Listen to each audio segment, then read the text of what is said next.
to listen to Dr Rob Verkerk. We're very lucky. We are, let me just remind myself where we're at. What day is it today? Wednesday. Wednesday. And it's May, isn't it? It is. It's the 4th. And the 4th. It's May the 4th. May the 4th be with you.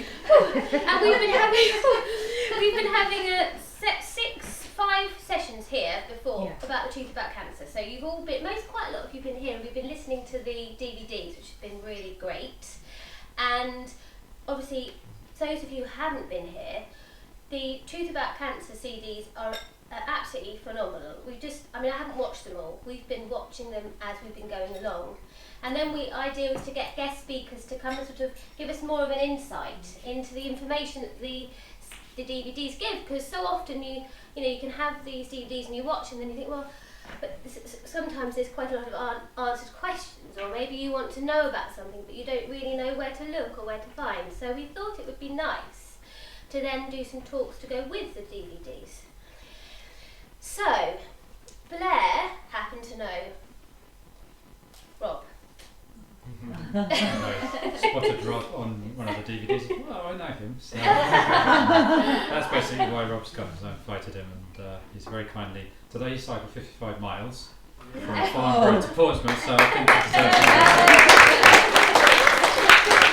And then, of course, typically he gets to Portsmouth and they wouldn't let him on the ferry as a foot passenger on his bike. So luckily, Melanie, who's come as well, managed to get the bike in the car. So to the Isle of Wight. Yeah. It's typical, isn't it? Yeah, so we've met a couple of times before, many years ago now, wasn't it? Yeah. Through, I don't know, health events, I think. Just general Exactly. events. So. Yeah. And I think I met I don't know if it's your current wife, but I met your wife on a seminar that I went in America. My current wife. It is your current wife still? Good. Didn't want to assume. Didn't want to assume, you know. Last away. So we'll check Facebook afterwards. So that's why Rob's here, and he's got a lot of information to offer us about general issues of. Oh yeah, just to say, sorry, just wanted to say something before you. Just to say that we're going to have a 35-minute talk, and then there's going to be a break, and then we'll be finished by 9. So those of you who've got to dash off for like babysitters or whatever it is you need, that we will be finishing at 9. Yeah. Okay. And there'll be a question and answer session sort of towards the end. And, After the second part. after the second part, after we have a break. And so cool. So without further ado, I welcome Rob Verkerk. Thank you, Jack. So I've got to find a way of not standing in the light. Yeah, here we go. So we've got some technology here. I gather it's you're going to be recording as well. It would be lovely to find out a little bit about you, because I really don't know. I know Blair, but I don't know anyone else. I know Melanie as well. What I thought we'd do today is talk about the case for natural health. My own feeling. I'm previously a research scientist at Imperial College London. I left my research position about 15 years ago because I got increasingly wrapped up in this concern about how we were going to manage our health. And my background is really in sustainable agriculture. And as someone who was involved in the scientific end of that, particularly on how to grow crops without chemicals and how to look after the soil, look after the environment, how to use our friends, are sometimes called our natural enemies, to manage the various populations of things that we call pests, organisms that basically exploit a situation to their advantage. We decide that they're undesirable, so we basically end up often using chemicals to kill them. I started to see increasingly the parallels with human health. We have imbalances. We basically eat some pretty lousy food, increasingly so, and we get a lot of diseases, and we rely typically on new-to-nature molecules to manage our health. And it's a very clear outcome of those new-to-nature molecules is all the side effects that are now creating a massive problem in the healthcare system. And So really, natural health is about, if you like, if you look at the forest system around you, you don't see a lot of imbalance. You don't frequently see a caterpillar that comes in there and completely defoliates the leaves of the trees. But actually, if you look carefully, you'll find all the representatives of a very complex ecosystem out there in balance. And so healthcare should really be about finding balance. And if you've heard the term homeostasis, that's the equilibrium within our bodies and also in our minds, because we can't separate the two. And many traditions would say you can't also separate spirit from that. And of course, many people have different interpretations of what that means. But it is about creating a balance with all these things. And that really is what I thought I'd talk to you about today. So with that little prelude of what I mean by natural health, can I perhaps have a show of hands from you if you're already on board with using natural health as your primary form of health management? So that's all of you. Yeah. Now, let me ask you another question. Do you find any resistance amongst friends or family in terms of how you choose to manage your health? Yes. Okay. Yes. Well, then I'd say that this talk is really relevant. Really relevant. Can I also ask you how many people have heard about the organisation, the Alliance for Natural Health, that I founded 14 years ago? Anyone here? 1, 2? Okay. So you don't know much about what we're doing. So that's another opportunity to fill you in. And you, in the course of tonight's talk, that, as you heard, will be divided into 2 sections with a comfort break, and there are 2 places you can enjoy your comfort break. One is in the little room there, and the other is in nature, which is not shy of a bit of additional nitrogen if you want to deliver any. Yes, we essentially there will be a lot of information that I think will help you provide more information. What we fundamentally believe is that if we leave governments and big business to control our destiny in healthcare and in food production, things will carry on going downhill in terms of future generations. What we really need is a push from the bottom up. So instead of top down, it's bottom up. Obviously, there is also, I believe, a really important role to be played within a democratic, free-thinking society in which we can use education, information to educate our elected representatives. It's a very topical time in the UK because we're not that far away from the 23rd of June. Perhaps another show of hands, who thinks we should exit the EU? And in case there's some sitting on the fences, who thinks we should stay in? Okay. And I think the reality is that there is no easy answer. One of the things that I will say is that, having been asked about this and done a lot of research on it, if we choose to exit, it will not be an immediate panacea of improvement for the UK. That is for sure. It's all about the long term, where we can go, and I think there are so many variables, so many uncertainties, that actually it's only right that if you ask a group of thinking people which way should you go, probably around half will say in, half will say out, and that will play out obviously on the 23rd of June, and I think it will obviously be very, very close. But I think the one thing we can't afford to do anymore is to be apolitical.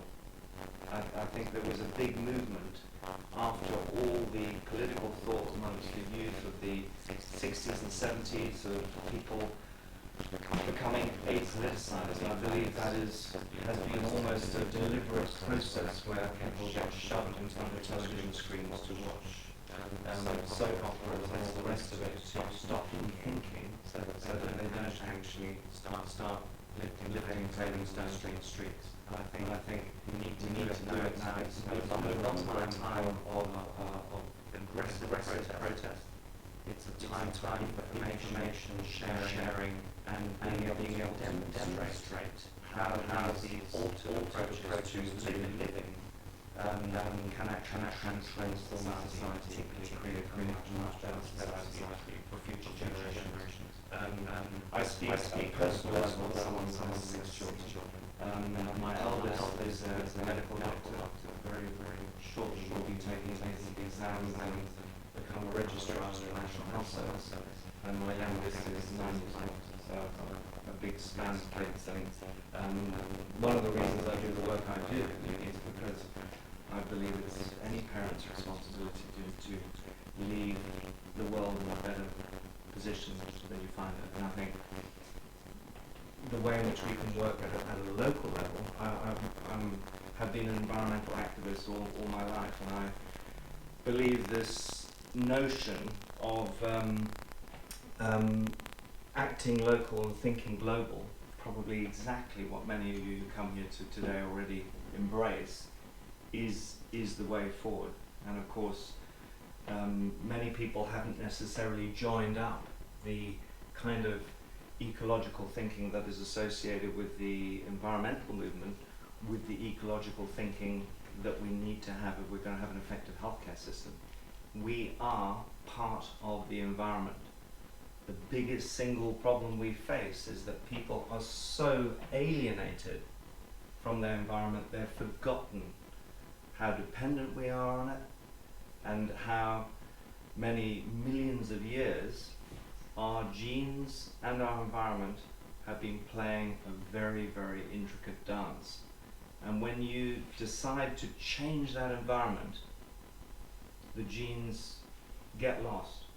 The body, a whole range of pathways start misbehaving, imbalances develop. And then if you add that to a process in which our minds are distorted and twisted and manipulated, and our neurotransmitters are upset because we're not eating the right foods, we can no longer make rational decisions. And bottom line is that there are hundreds of thousands of people who have already got it together, got with the program, that if you start to live a natural lifestyle, you basically fundamentally change the way in which your genes are expressed, and you become empowered as an individual. As I was cycling my bike down into Havant today, thinking I'm nearly here, I was stuck behind a slow bus, and you've probably seen the posters that are stuck on the back of buses about cancer, we're going to get you. And it's Tesco involved with it.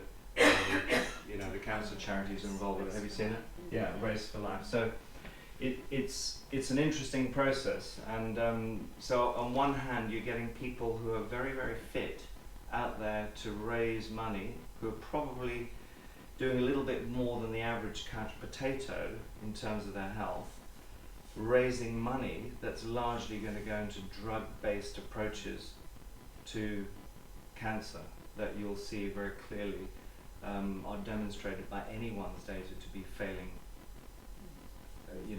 dramatically.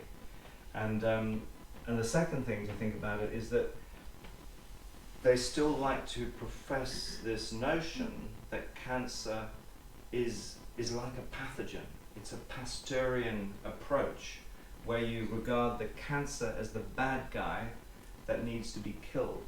So that's why we use drugs, chemotherapy, radiation, and surgery to cut it out. It's a cancer. Whereas actually, when you look at the latest science in terms of oncogenesis, the way in which cancers are formed, it is really an imbalance in the body. And if you can rebalance that body, you can start managing many of these chronic diseases, including cancer. So we mustn't regard it as this alien external process. Our cells are just demonstrating symptoms of imbalance, of lack of homeostasis. So let's proceed, and I hope yes. So you'll see that in terms of my background, I'm the founder, executive and scientific director of the Alliance for Natural Health. Melanie at the back is the executive coordinator. I'm also the scientific director of our US office, ANH-USA.org. And we do a lot of work with different players in the natural health area. Tonight we've sampled Pukka teas. Pukka is a company that we've been consultants to for, I think, about a decade now. Work very, very closely with them. And then perhaps in the Q&A, I'm going to ask Melanie to say a few words about Bite the Sun, which is an organisation that's spun out of ANH, that's not a non-profit the way ANH is, but it's basically there to empower health. It's basically a system that is community-based, that has a big life in a virtual world in terms of websites and social media, but helps people to find the optimum balance for themselves between what they eat, how they move, physical activity, and how they rest, sleep, and relax, and develop peace of mind.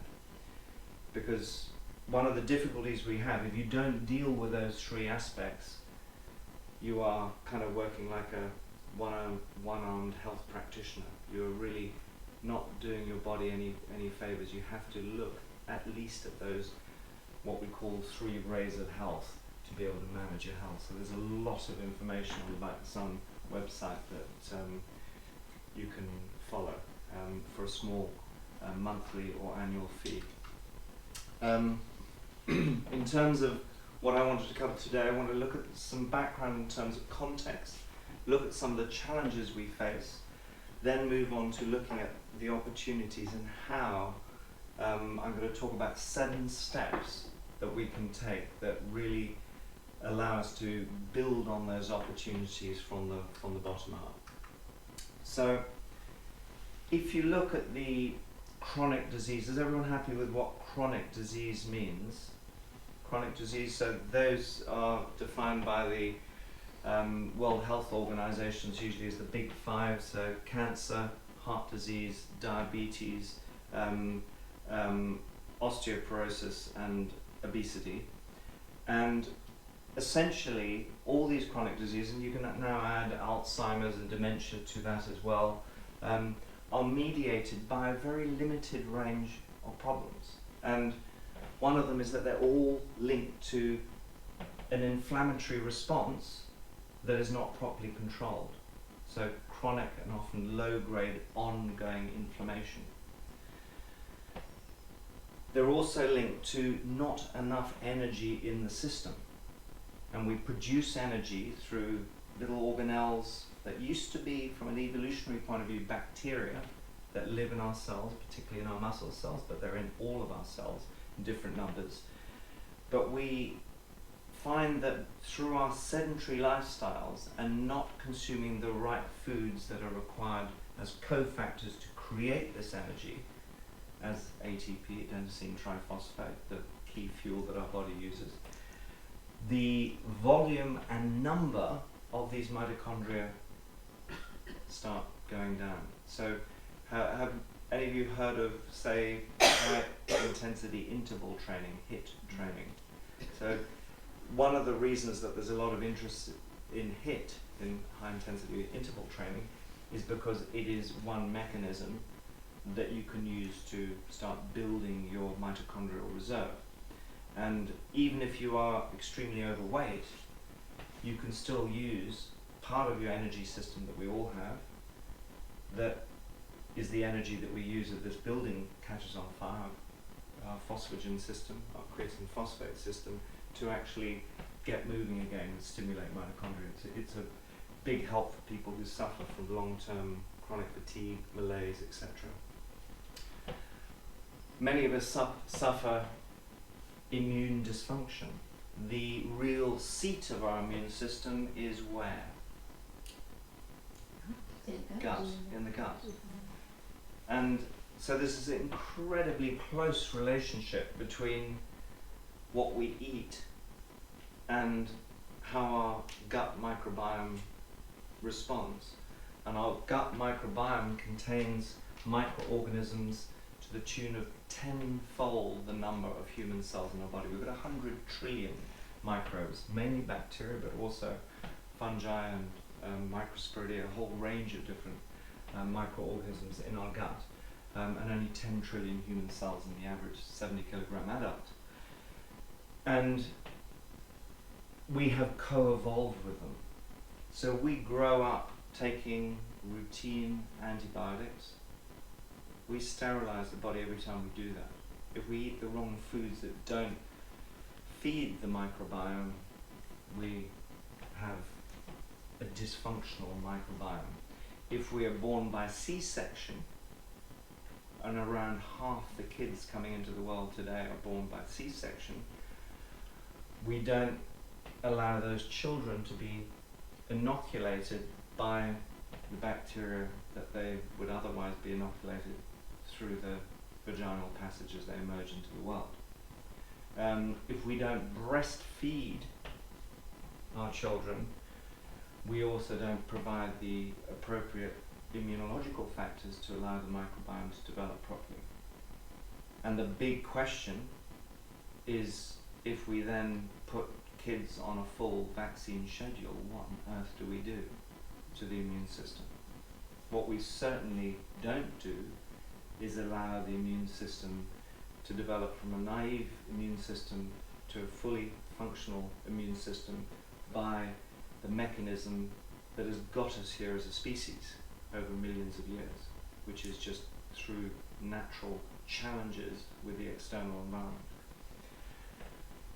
We also suffer a major issue with too much oxidation. And we oxidize. Oxidation is the process by which, say, metals rust. And if you want to rust fast as a human being, you start prematurely aging. You also start succumbing to chronic diseases more readily. And there are two really important ways in which we can manage that. And of course, if we exercise like I do, you also oxidize quickly, which is why a lot of pro athletes can age prematurely. But we have both an internal antioxidant system that only functions if we have the right nutrients in our bodies. And we also can take in dietary antioxidants, so that lovely food that you're eating out there, plant-based foods that reflect all the 6 major phytonutrient color groups. Does anyone want to volunteer what those color groups are? We've got a juicer in our midst. What are you've got to teach every child about this, because every day we produce a children's health plate as well as an adult's health plate. But we really are recommending that every day people are eating representatives from all 6 color groups. So is it rainbow foods? rainbow foods, absolutely. So eat foods like a rainbow, but they are red, yellow, red, green, yellow, orange, 2 more, blue, black, purple in one group, and then one more. Indigo. No, you can put that into the purple. It's not What is it? It is brown, tan, white, tan. So those are the 6 groups. So they cover all the plant foods. And you'll find loads of information on our website about that, but I'm not wearing my rainbow t-shirt now, but we also have t-shirts, ANH t-shirts that promote that, and kids t-shirts that promote that, but it's a really, really important concept to think about eating all the 6 phytonutrient groups so you get your dietary antioxidants in. And the other big problem are the emotional and psychological imbalances that occur. And that can be mediated by too much stress in your life, but it can also be mediated by not having the right foods that create the right neurotransmitter balance within your brain, within your mind.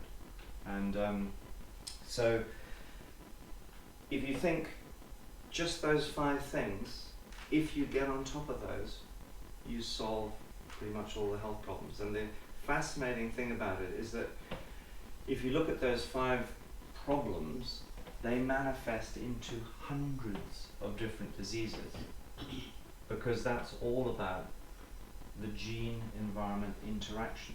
So while one person, because of their specific genes and their lifetime environmental exposures, may run down a cancer route, another person with exactly the same problems in terms of their environment may go down a heart disease route. If they have genetic variations that make them more insulin resistant, they're probably more likely to go down a type 2 diabetes route. So Mel and I have certainly done very comprehensive genetic tests, as many of the practitioners in the natural health world are understanding. It gives you an additional level of understanding of how to prioritize particular approaches to healthcare. And for example, with me, I'm very prone to type 2 diabetes and obesity. So before I kind of became much more active, as I ironically, when I started the Alliance for Natural Health, I worked so hard and was so physically inactive. I weighed 25 kilograms more than I do now. But so for me, I need to maintain a high level of activity to be on top of it. I've always eaten a healthy diet, but I became less active and immediately started, developing problems. Mel, what would you say your key challenges are now? Methylation and detoxification. So I've gone down the autoimmune route, and I've been sick most of my life and got ill with an autoimmune disease when I was 17, which it took about 25 years to get on top of. So, once I'm on top of it, and that's a lot of what Back the Sun's about, is helping people to not have to wait 25 years to have their vitality back, really. So the solutions are about personalized approaches that are different for each individual depending on their genetics and their environmental exposures. But the single most important thing we can do is modify the diet, which is the most intimate way in which we're exposed to our environment. Think of the hole between our mouth and our backsides as part of the exterior. It's lined with this incredibly complex array of creatures that we call microorganisms that are the intelligent system that manages that interface between the environment and ourselves. I think I'm on the first slide and I've been told 10 minutes before the break. Okay. It's really important to understand that while if you turn up to your GP, they may not ask you a single question about your diet and lifestyle. They're not trained. I know that from my son's own experience. If you're lucky, you'll find that your GP has had a day of nutrition. They've had nothing on other aspects of lifestyle. They are beginning to learn because the information is seeping through the system that if you practice meditation or mindfulness, it might be a good idea. And you'll find that very often the things that the doctors are beginning to take up now are things that don't compete directly with drugs. But let me tell you this, that food, and particularly when you take food and put it in a pharmaceutical form, in a capsule, is something they don't want to get near because it does absolutely directly compete with pharmaceutical drugs. So that's all we have to do. We've got these really complicated challenges we face, different challenges in different parts of the world. So we're going to have about 9 billion people on the planet by 2050. The situation in sub-Saharan Africa in terms of healthcare is entirely different from the situation, say, in Europe, where you've got declining populations, but very rapidly aging populations with a very high rate of chronic disease. The problem, so we have definitely going to have a lot more 100-year-olds and plus. I'm certainly planning to live that long, and the thing is that will we choose to live that long and be a burden on society, or will we do what most animals do, live a healthy life and not feel so good one day and curl up and die, rather than face a situation where the last 1/3 or more of our lives is spent in a state of chronic disease. And frankly, society can't handle that anyway. So, doesn't matter where you look, all the independents that are looking at the healthcare system are saying, guys, it's in crisis. If we map out the trajectories in terms of mental health, autism, dementia, heart disease, cancer, we can't handle it. Society, as it is currently set up, cannot handle it. So you may have heard of this term self-care, and today in the Alliance of Natural Health we have just released a survey that we would love you all to go onto our website and follow the link onto the Survey Monkey form and actually just answer those questions, because it's a very, very interesting process where governments are understanding and the medical profession is understanding that they need people to self-care more than they did in the past. So they need people to stop just rocking up to their doctor, living any old how and saying, hey doc, fix me, I don't feel well. That model is gone. But what they don't want you to do is to then start practicing forms of natural health that mean that you don't need a doctor anymore. I don't need a doctor anymore. You know, we need some natural health practitioners around us. You know, if I want to get a comprehensive genetic test done in order to understand how I should prioritize my own health regime, I can't go to my GP and do it. I could go along to 23andMe, to Superdrug and get it done there, but who's going to interpret it? Certainly not the GP. Whereas there are naturopathic practitioners and functional medicine practitioners who are trained to do precisely that. So the King's Fund is suggesting that in as short a time as 4 years the NHS could be bust unless something changes dramatically. This is a diagram that looks a little bit complicated at first sight, but it is basically what we call a bubble chart that shows the difference between societal risks. So if you basically go up this y-axis, you get more and more people in society being affected, and this is the individual risk of death. So as you go along here, you have a higher and higher risk of death. So you'll notice there's two huge bubbles. The one at the top, and now this is using all government statistics, okay? So in the UK, and we've done it for the EU, and the pattern is very, very similar. And these two bubbles, which are the really important ones to look at, this one is preventable medical injuries in hospitals. So injuries that need not happen that lead to death. It's what we call iatrogenic death. So unnecessary hospital-induced deaths. This one, that is the same size, is the risk of dying if you're a soldier and you're sent off to battle in Afghanistan. So the take home there is you going into hospital experience exactly the same risk as going to war. And this is government statistics. We're just not always told about it. Now if you go over here, you'll see suicide, accidents in the homes, traffic accidents, food-related deaths. When you get over here, and there's an area that we've boxed off that is about de minimis risk, and I'm being told by my watch that I should stop pressing. This is the level that generally in society we say the risk is so low we don't need to regulate to try and reduce that risk further. and it's got things like lightning strikes. So, you know, some people will put in lightning protectors if they live up a mountain.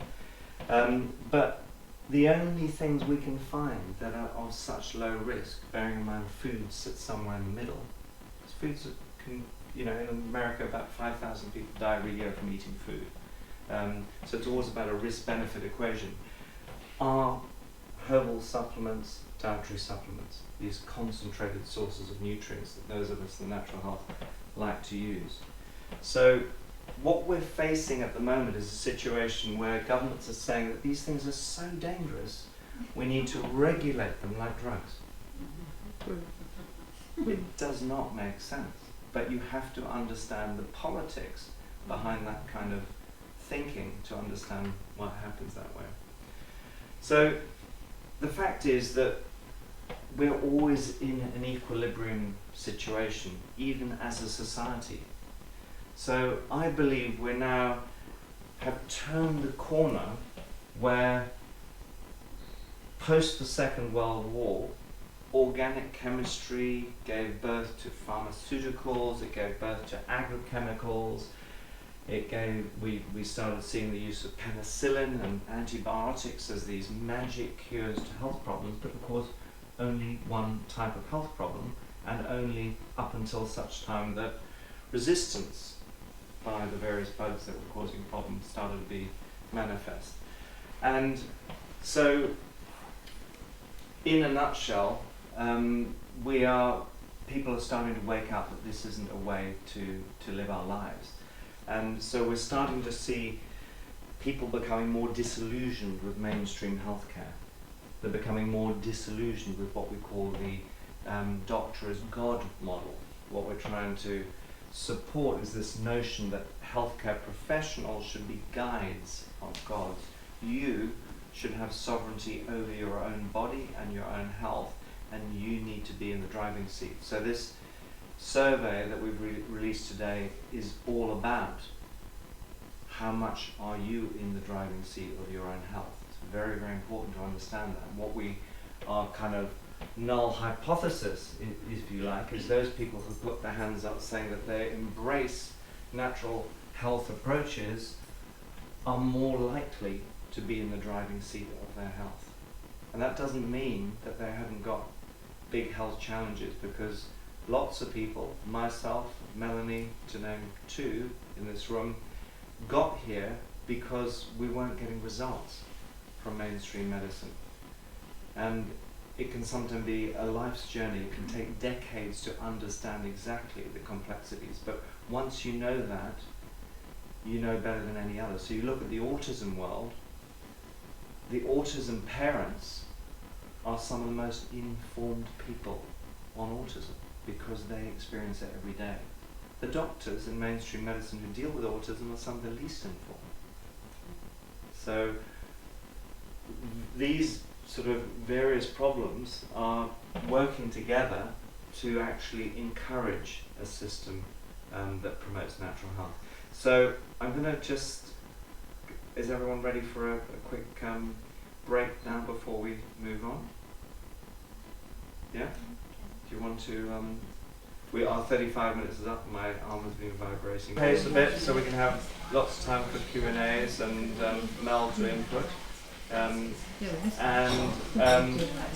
So currently what happens is that while the science, particularly of epigenetics, is showing us that nutrition and lifestyle medicine are actually where it's all at in terms of solving these problems, in terms of the mainstream, they're still regarded largely as poor cousins of serious medicine, technological medicine. Okay? And that situation is maintained because of a whole series of pervasive biases. So the other story we put out today on our weekly e-alert, so if you sign up to our website, you'll receive two main stories every week about different areas of natural health that we're involved with, but also an update of news from around the world. One of the stories that we've released today is the work of a National Institutes of Health nutrition group that are using a gold standard method that measures under very, very tightly controlled conditions using a metabolic chamber approach, what happens when people are put onto a low carb, high fat diet. So low carb, high fat, it's a pretty extreme ketogenic diet that they were testing 80% of energy from fat, 5% from carbs. So that means, you know, in a day, probably not more than about 25 grams of carbs. So it's a very, very small amount. And essentially what they have found is not particularly dramatic changes in the weight of the individuals. They were looking at class 1 overweight and obesity patients. They only looked at 17 of them because they were had a very, very tightly controlled condition, so typically that's done on small numbers, but in a very, very detailed manner. The big single problem with it is that you control the situation so tightly that it no longer reflects reality. So, you know, what they were really looking for was whether the insulin theory of obesity, that if you take carbohydrate out of the diet so that insulin levels are kept low, you happen to manage obesity. And the effects were not particularly profound, because what you've done is you've controlled all the other factors, the ability to freely choose foods, to freely move around. To show how important this is, and it was a surprise to them, in the days when the people were not in the metabolic chamber but were living outside of it in their homes, being watched all the time, they still managed to burn 500 calories more energy outside the metabolic chamber when they started to go on the low carb, high fat diet, because you're putting all this energy into the system from fats. And the natural response for many of us is to become more active. For me, it's been profoundly important. I burn hundreds and hundreds of additional calories that I couldn't burn before because I'm now eating a lot of fat. But not everyone can do that, because if they have, like Melanie does, that we see from her genetic tests, she has more difficulty metabolizing fats. So she can't necessarily go on a really high fat diet. So for her, a more moderate fat approach, which is the kind of approach that we could argue a slightly compromised approach that we use in our food for health plate that you'll see copies of at the back that you're welcome to take away, that we believe is a huge step in the right direction compared to the government advice that we nicknamed the diabesity plate, because it gives you diabetes and obesity, 2 for the price of 1. I mean, it literally is it's absolutely pushes you down that pathway, and if you couple that with sedentary behaviours, it will happen. It will happen if you follow that advice, and because big food has such a close involvement with the development of the plates. In fact, when we released in January 2015 our own plate, we got a note in on our web form from one of the scientists in the Food Standards Agency, and it said, well, yeah, I know our plate's a load of rubbish, meaning the UK government Eat Well plate, but we can't believe you've made a recommendation for supplements. And you'll see that actually we've got a 5% section that deals with concentrated sources of nutrients. And we make very clear that this can be fresh herbs, non-irradiated spices, it can be pucker teas, it can be supplements. These supplements are nothing more than a delivery system for concentrated nutrients. That's how they're defined even in law. So to have this complete negative approach to having concentrated sources of nutrients, when so many of the problems in our society occur because we don't have sufficient information chemicals coming into our body to play off all the complex interacting pathways there, is utter madness when you look at the nature of the science.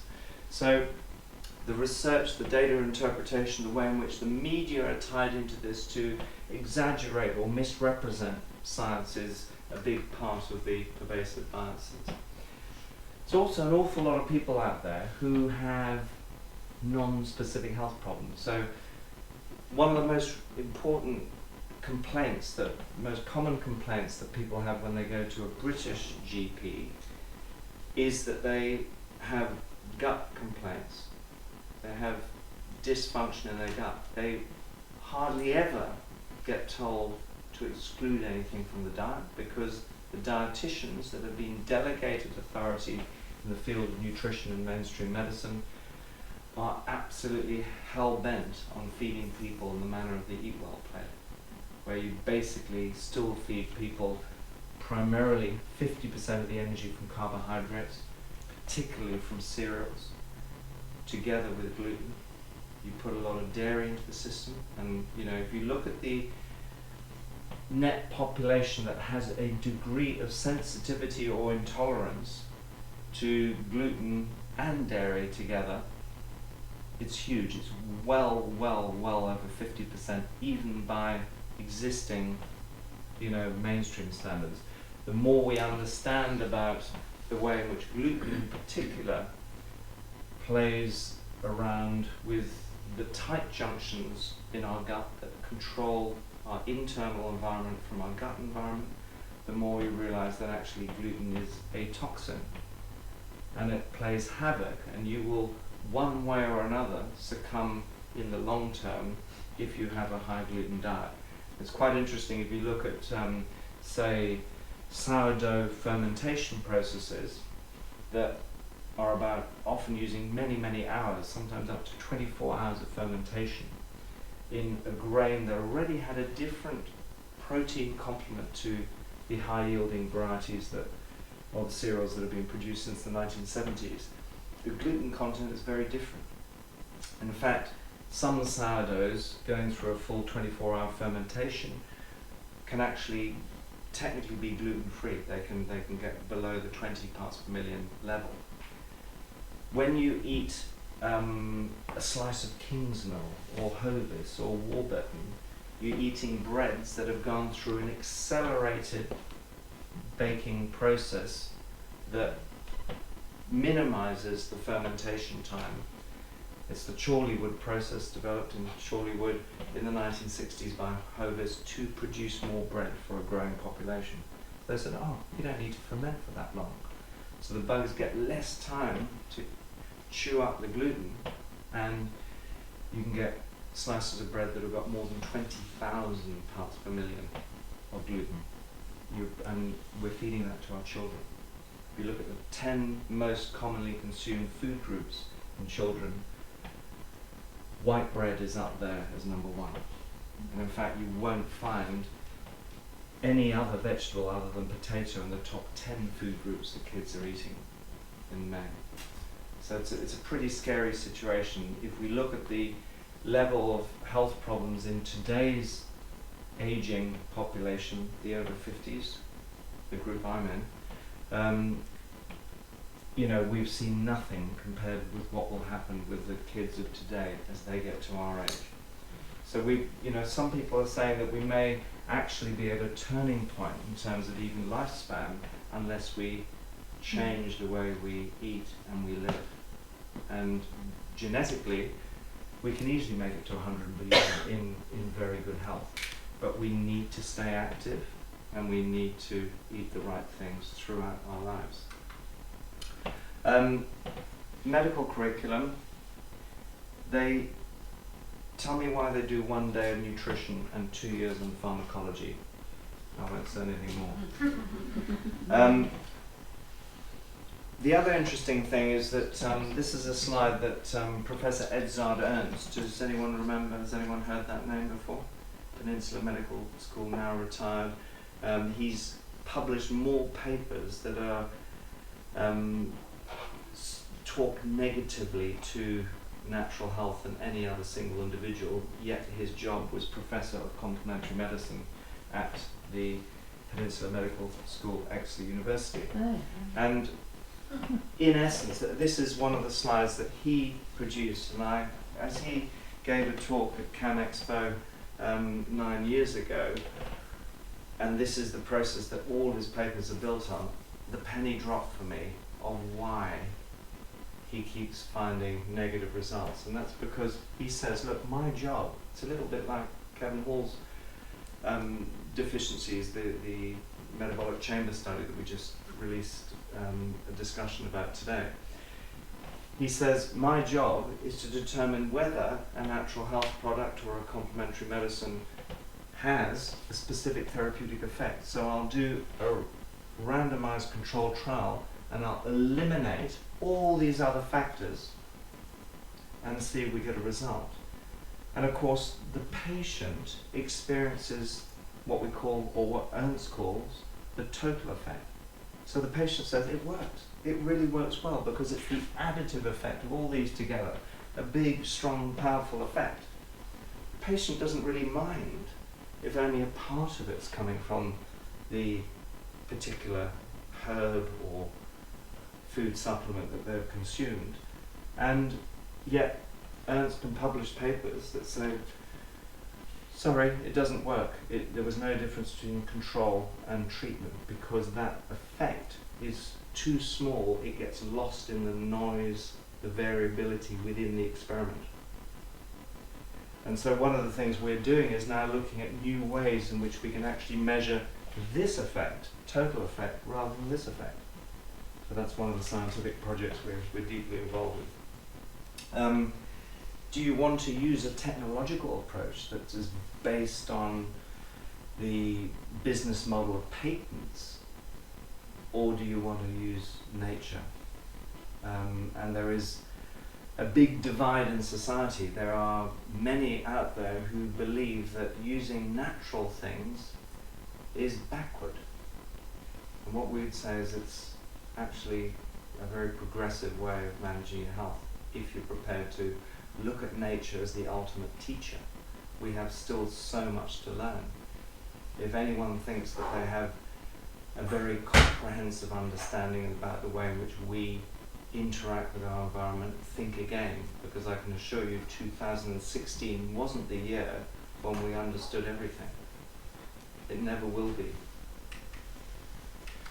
And then you've got our food plates. So these are 2 government food plates. The UK food plate has just been changed, so we will be revising our 4-plate shootout, as we call it. Here's the US plate. And then here are 2 plates produced by an independent group of scientists. So Harvard Medical School and ourselves at the ANH. And these 2 plates are remarkably similar, except this one is entirely dairy-free but not gluten-free, and ours is entirely gluten-free but not dairy-free for those who demonstrate no sensitivity to dairy. And ours is also very much focuses on unprocessed vegetables and fruits, and it includes fermented foods, and we've got a series of guidelines. So in essence we would say, listen to what independent scientists are saying rather than what government scientists are saying, because these guys are in bed with good food. So you can see on the back of the handout, the shootout, you see these red traffic lights everywhere. Here are the explanations why we disagree with the recommendations. And here's the Harvard plans. So we've also got real problem with the legal medical system, the fact that a drug is defined as a substance that modifies to restore physiological function of the body and exerts a pharmacological, immunological or metabolic effect on the body. That's how drugs are involved.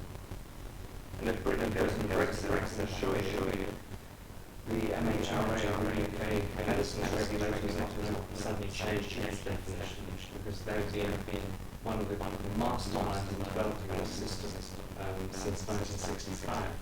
So the drug definition is deliberately incredibly broad, and so one of the big problems we face as stewards of the natural products sector and natural health generally is how do we stop products that work being caught by drug definitions. So the EU constructs all these different ring fences, and the reality is that if you don't fit firmly into one of these groups, everything on this side becomes a medicine, everything here is a food. If you fall outside of them, you're illegal. And so we're chasing that particular problem a lot of the time as well. This is a way of interpreting EU law through homeostasis. And in essence, if you say that any natural health product corrects, modifies, or restores physiological functions, or takes you from a diseased state to a healthy state, you're banned, you're illegal. You can only talk about health maintenance, but now we have a new regulation on health claims that actually prohibits commercial speech about health benefits unless those particular claims are authorized, and only 256 claims have been authorized, despite the fact we know that there are thousands and thousands of ingredients that we know to be beneficial. So, you know, if you think about blackberries or red currants or any berry fruit and their antioxidant effect, that is now illegal to discuss that in the context of a commercial product. The term superfood is now illegal to be used in a commercial context. The term prebiotic or probiotic is illegal. So slowly they're pulling language away from us. So these issues become pretty complex. And as a passing comment on Brexit, at the moment there are elements of European law that we use quite routinely to save products. And one of the unknowns is post-Brexit, this law will have no application in the UK if people go in that direction, the UK goes in that direction. So, and we've got additional issues with the health professionals as well, in terms of the fact that most of the people in the natural medicine health professional world are not statutorily recognized. They're not recognized by the state, so they sit there as a sort of subclass that sit on the fringes of healthcare. And that's a deliberate process. It's a very deliberate process. Here's the health claim issue that, you know, it's fine for us because we remember what a probiotic is. We remember that goji berries are a superfood, as is a broccoli. I did my PhD on cruciferous vegetables. I can eat members of the cabbage family all day and all night. But the fact is that we can't talk about them openly anymore. And that is a real problem for future generations who will know exactly what a Mars bar and a McDonald's is, but they won't be able to differentiate between that and a stick of broccoli.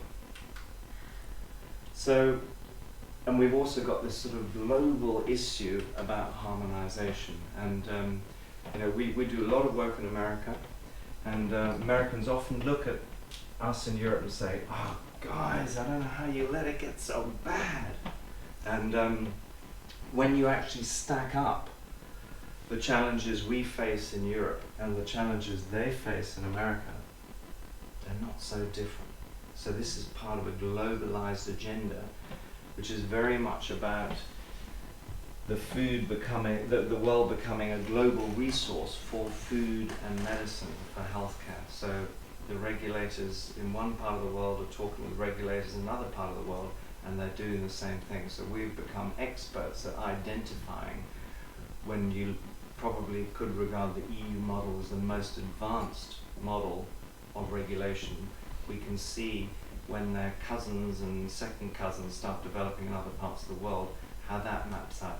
And to try and jump on it early, that becomes very, very crucial.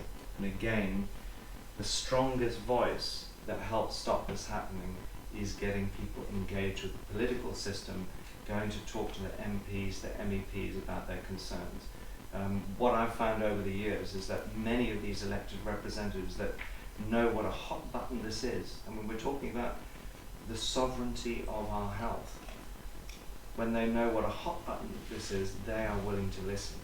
And if you don't talk to them, they're not going to be hearing you. You might feel it, but you've got to make the effort to talk to them, preferably write to them, email them, use social media. More and more of them are on social media now. So I'm going to look, I want to sort of rush through to look at some of the, how we, because I know we're a bit limited in time, how we look at some of the opportunities. Here is very clear evidence, you know, from one of the most comprehensive assessments of how much money is spent in drugs around the world. You can see that cancer drugs, most money is spent on that. Then anti-diabetic drugs, then asthma, COPD drugs, then autoimmune drugs, then lipid regulators for heart disease and angiotensin, then HIV antivirals. Let's stop there. Now, if you look at most of those areas, the drugs don't work. They really, I mean, we're looking, if you look at chemotherapy itself, a very comprehensive Australian study showed that you actually have a 3% success rate with chemotherapy. You know, if you look back historically. So what happens is you'll have small numbers of cases that have been very successful, and the machine can build these up to encourage people that this is the way forward. But actually, it's a little like a slaughterhouse. It doesn't work well. So if anyone looks at type 2 diabetes now and thinks that they can resolve it by taking metformin, think again. Whereas if you saw Doctor in the House on BBC One in November, you'll see Dr Rangan Chatterjee, who we know very well, the doctor who lived with 3 different families. He resolved their health problems not by putting them on drugs, by taking them off drugs and changing how they ate and how they moved and how they thought. So the drug model, that's where the money is being spent, and it's where we see spectacular failures. And of course, what I find interesting, having come from the agricultural sector, is we now see a recognition by the drug companies that actually, you know what, people in the West are starting to get with the program and understanding these drugs aren't working very well. So guess what we're going to do? We're going to develop new markets in the farm-emerging parts of the world. In other words, the parts of the world that are still willing to take up the use of drugs. And that's exactly, in the pesticide area, we used to call it pesticide dumping. This is pharmaceutical dumping. Okay, so we have huge generic manufacturers now. As many of the major drugs come off patent, they get handed over to the generic drug manufacturers, particularly in India, China and Brazil. If you look at the Patancheru disasters that are going on there for the local populations that are being subjected to the toxicity in their environment from these generic drugs, so we can buy cheap, you know, drugs in Superdrug and Boots without having a thought about what the consequences are to people in the other parts of the world. There's something very wrong with that model too. There's a recognition about moving to person-centered care. There's a recognition. Who here has heard of the science of epigenetics? Yeah. A few of you. So epigenetics is the level, what it means technically, we've got 10 minutes technically, it means the area above the genes, and what it really refers to is the results of genetic expression. So our health status at any point in time is actually a reflection of how our genes are actually expressing themselves. And that is a function of A, what the genes are, and B, what our environment is.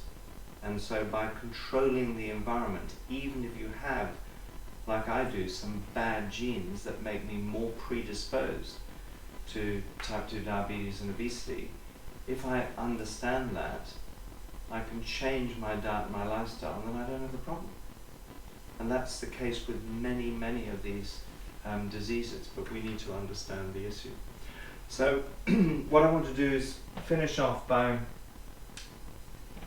looking at 7 things that we can all do in terms of bottom-up change. And the first thing, and here you are in your yoga center, you are a community. By creating community bases for sharing information, just as you're doing here, by seeding ideas like this, and you are recording this, hopefully that inspires others to do what you're doing. We reinstate the community as the focal point for healthcare. Once you go to the doctor or the hospital, generally it's too late. The real emphasis in healthcare should be about prevention. It's about staying healthy, keeping healthy. The model at the moment is don't do anything until you become sick. And typically when it comes to chronic diseases, we're looking at a latency in these chronic diseases that's 20 to 30 years. So it becomes a much, much more difficult job to get into curing that disease when the symptoms have fully manifested. Whereas if you get it early and you learn about doing healthy things in your life and teaching young ones to do that in particular, you start to transform it. And community was always where healthcare information came from.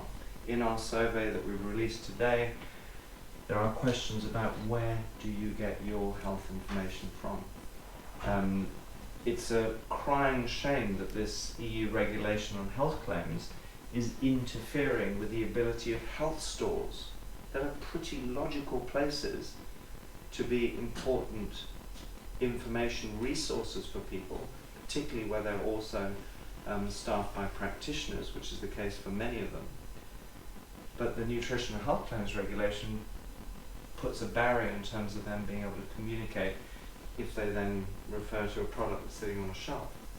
Fortunately, you know, if you don't get caught, you don't get done.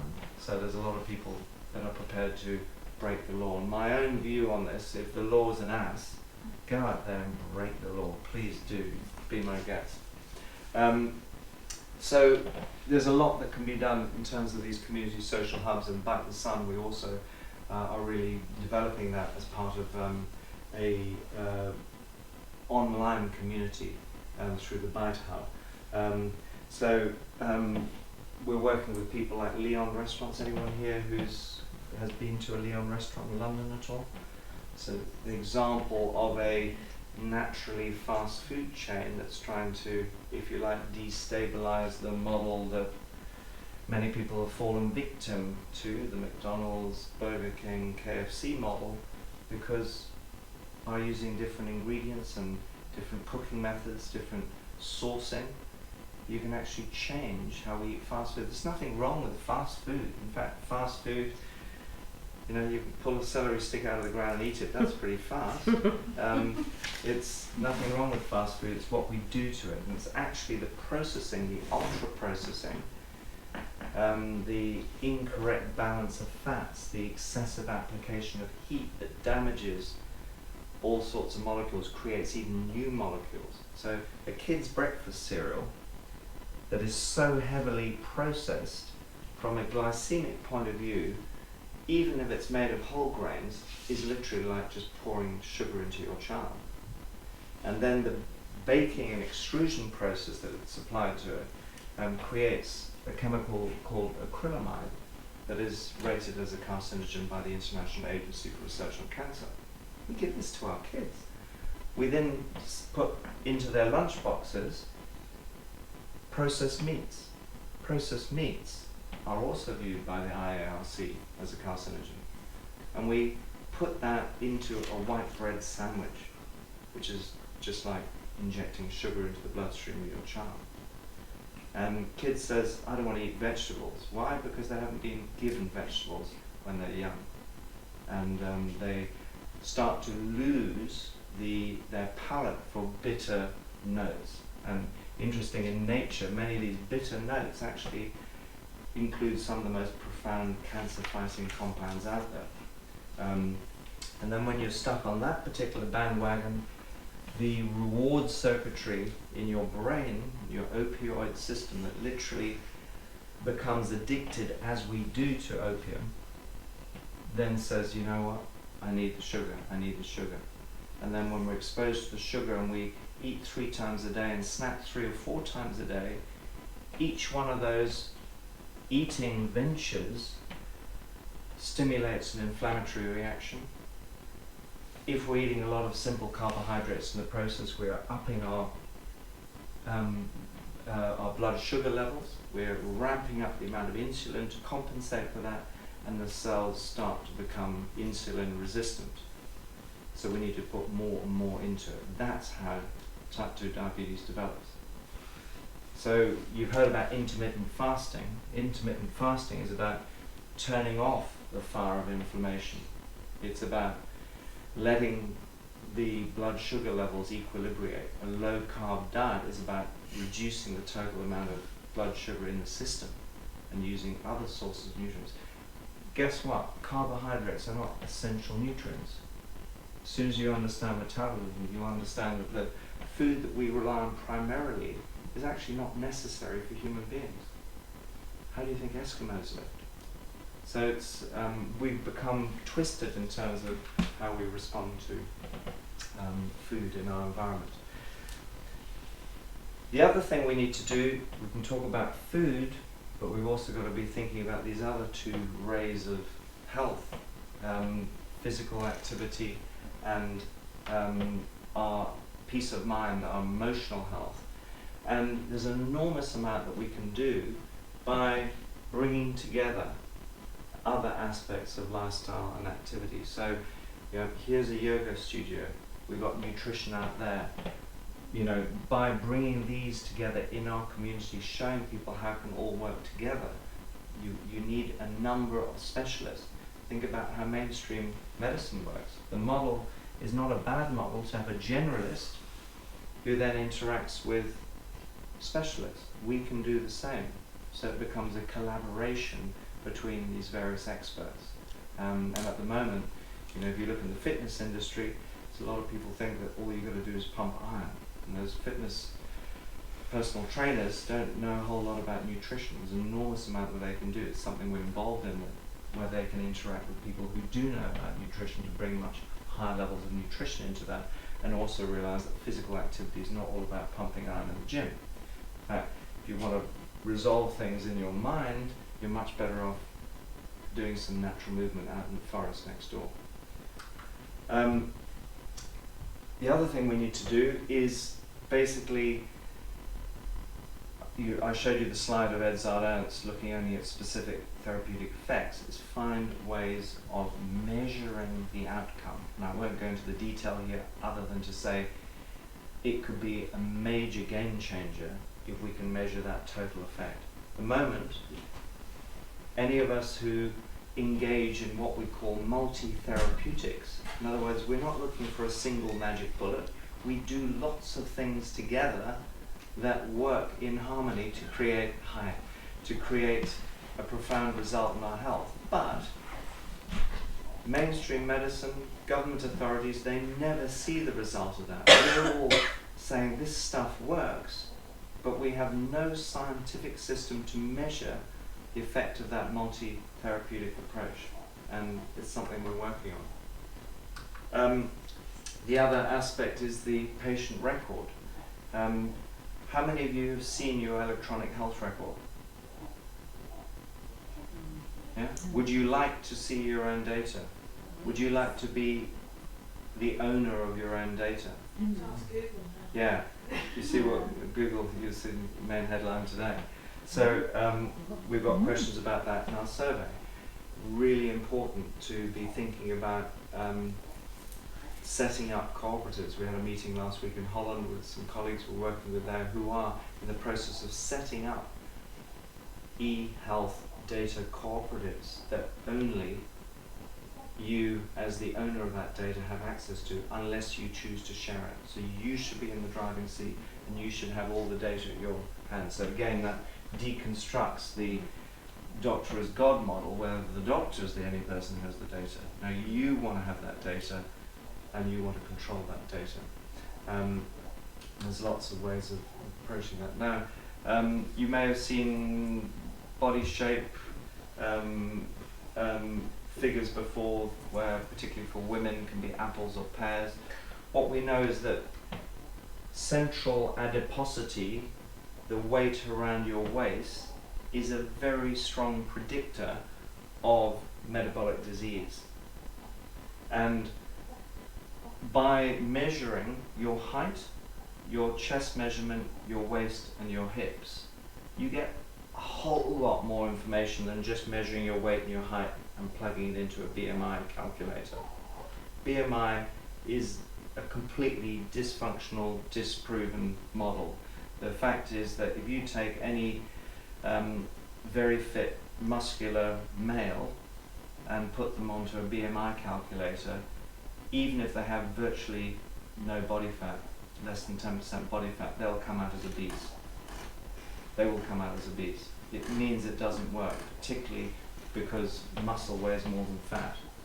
So when people just use scales and start losing weight, very often they're losing lean muscle tissue. And if you look at what happens as we age and we become more frail and we start developing sarcopenia, it's that loss of muscle which corresponds to a loss of energy in the system that we need as we get older. We have a major issue. If your muscles and your musculoskeletal system starts falling apart, it's like having a very bad case of woodworm. The house falls apart. So we need to manage that. And so you can go onto the shape-shifting plan on Bite the Sun and you'll find a whole range of different body shapes and metabolic risk categories that can be a really powerful influence in terms of progressing, shifting your diet and lifestyle patterns. And there's a whole lot of information. Mal can talk a bit later in the questions about it.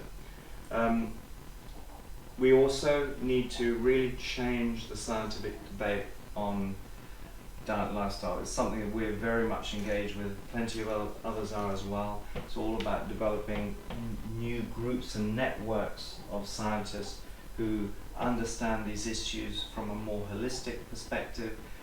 What's really exciting is it is happening. The meeting, as I said, in Holland is all about that. The culmination of the group of us that are looking at the Kevin Hall study that we released a story about today is another part of that. It's happening all the time, and the fact is people are ready to understand how we can make it work.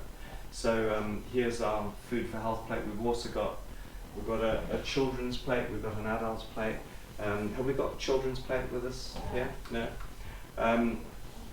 We are also developing new risk-benefit models. You know, if you look at pharmaceuticals or vaccines, the decision by NICE to allow their use through the NHS is based on an assessment of risk and benefit.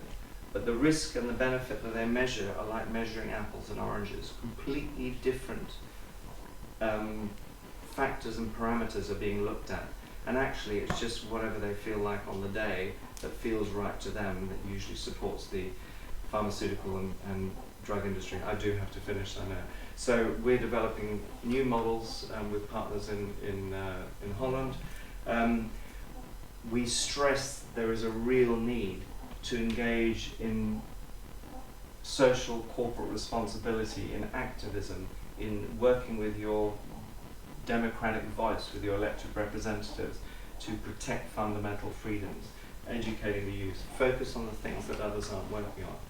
And the very final thing is one of the most powerful things you can do to persuade others is walk the talk. And I know all of you are great at doing that inspire others to do the same. So thank you very much indeed.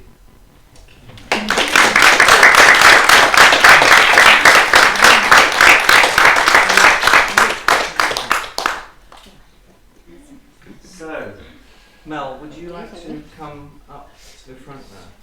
Well, I think just because of time, you should probably take some questions. Because Yeah, but you can come up to the front and answer some of the questions as well. Okay. So please, fire away. If there are questions, it's 10 to 9. And feel, yes. So I understand what you say about the gut, I understand what you're saying about the diet, I understand very much about the consequences of all the antibiotics in the system. Personal experience with my daughter is showing how it depletes the system. Do you believe that if we up our mineral content, we will have a chance of getting our body back in on the right path? Upping our mineral content can be done by chewing a kilogram of soil outside. What I'm trying to get at is that yes, minerals are key and essential elements for the body. There are hundreds and hundreds of enzymes that are reliant on all, not only the 15 essential minerals, but also probably more than 70 ultra trace elements. The more we understand about minerals, the more we understand that actually the kind of mineral balance that we get in the oceans, from which we originally evolved from, is probably what we need. So that is one of the reasons, if you look at say what naturopathic physicians have often recommended, even drinking half a cup of seawater every day. The use of, I would always advise if people are going to use salt, to use a natural salt or a Himalayan sea salt or an inland sea salt that has that full complement of minerals in. There are many people who might benefit from supplementing with additional minerals as well. Very often it's not easy to tell exactly what someone's needs are without doing some investigations and some, people do use hair analysis. They can also look at mineral content from blood tests and trying to find the right balance. A lot of people, because they suffer gut dysfunction, are not absorbing minerals very well. Right. So there can be malabsorption issues for a lot of minerals. But bottom line is, if you look at calcium, if you look at dietary surveys, calcium very key for the bones, but hardly anyone is deficient in calcium from the diet. What they're deficient of is magnesium, and magnesium and calcium work together along with vitamin D and a number of trace elements like boron, and it's about getting the whole pattern of minerals around these right. And so if someone has a mineral imbalance, they should go to a functional medicine practitioner, particularly, and then get some tests done to find what is the best way of personalising their mineral intake. Thank you. Going back, because your question as well was about minerals, but is that one of the ways of bringing our bodies back into balance again? To try and bring it back into balance, where all the pharmaceutical drugs and stuff are raping us, basically. True, but interestingly, because genetically we've evolved to cope with famine and not feast, one of the quickest ways of enabling your body to come back to homeostasis is actually by eating less. And that's not in a dietary sense in terms of calories in and calories out. It's actually by literally, it takes about 8 to 12 weeks for the average person to change their metabolic set point to be able to accept less food and to move through all the reward pathways and that kind of thing. But interestingly, when you do eat less, which is why intermittent fasting has become so popular, it's not a fad. It's actually how we've evolved. And we call it intermittent fasting, but it's actually just normal behaviour. It is normal Stopping behaviour. eating about 8 o'clock and then eating again at 11 in the morning. So You can do a long fast. You can do it in various ways, but it turns on all of the protective pathways in the body that keep us free of disease and enable us to have more energy, more clarity of thought, more vitality. more longevity, all of these things, and you actually get there by eating less, not more. So, Would you do that with children too? Yeah. Yeah. That's for everyone. Do you know, if you allow kids to actually pick what they want to do, how many times do children tell you they're not hungry? And how many times are they told it's lunchtime, you must eat? You know, and you can't leave the table until you finish your plate of food. But they're actually telling you loads of times, I'm not hungry. And then we force them into this pattern where we then change their whole natural behaviour. But if you listen to kids, they'll tell you, you know, what they want. I mean, obviously they still need guidance and they need help with educating their palate and bringing their palate on so they can accept a wide range of nutrients. But when it comes to actually feeding, they will generally tell you, you know, when they want to eat. Will those things help your microbiome of your gut then? Yeah, absolutely. I mean, the gut basically doesn't like anything that is triggering it into an inflammatory state, and essentially every time you eat, if you look at when we look at eating less, we're looking at two factors. One is eating less at an individual food sitting, and also eating less frequently. So the routine sort of 3 meals a day plus snacks in between appears to be far too frequent. We're not adapted at all, we're not evolved for that, nor is our microbiome. So everything starts to settle down, including the microbiome, when you start eating, depending on your level of activity, once or twice a day, and then cutting out the snacks. And the difficulty with the snacking process that has now been thrust upon us at every corner store, petrol station, supermarket, by the checkouts, is the fact that it's all sugar. And the problem is that we reward our children by giving them these sugar drugs that tap straight into the opioid pathways in the brain that then get them addicted to having sugar. So then you give them a really, you know, strong, say, kale juice with ginger and garlic in it, for example, with maybe some parsley. My kids love it. My kids love it because they've, you know, I'd give all my kids very bitter foods from a very young age, and I kind of thought it was a bit extreme when they were very young, because you know, if I made a boiled egg for my children, they'd eat the boiled egg and then eat the shell as well. This is interesting. So he's also fed them fish oil capsules from really young, and they've crunched through all of that, and they have absolutely no problem. They don't even need flavoured fish oils, do they? No, I mean, I've hardly ever given them fish oil capsules, but when I have, they just because they've always had fish oil. But then if I give them capsules, they immediately chew straight through to get some good stuff. Yeah. And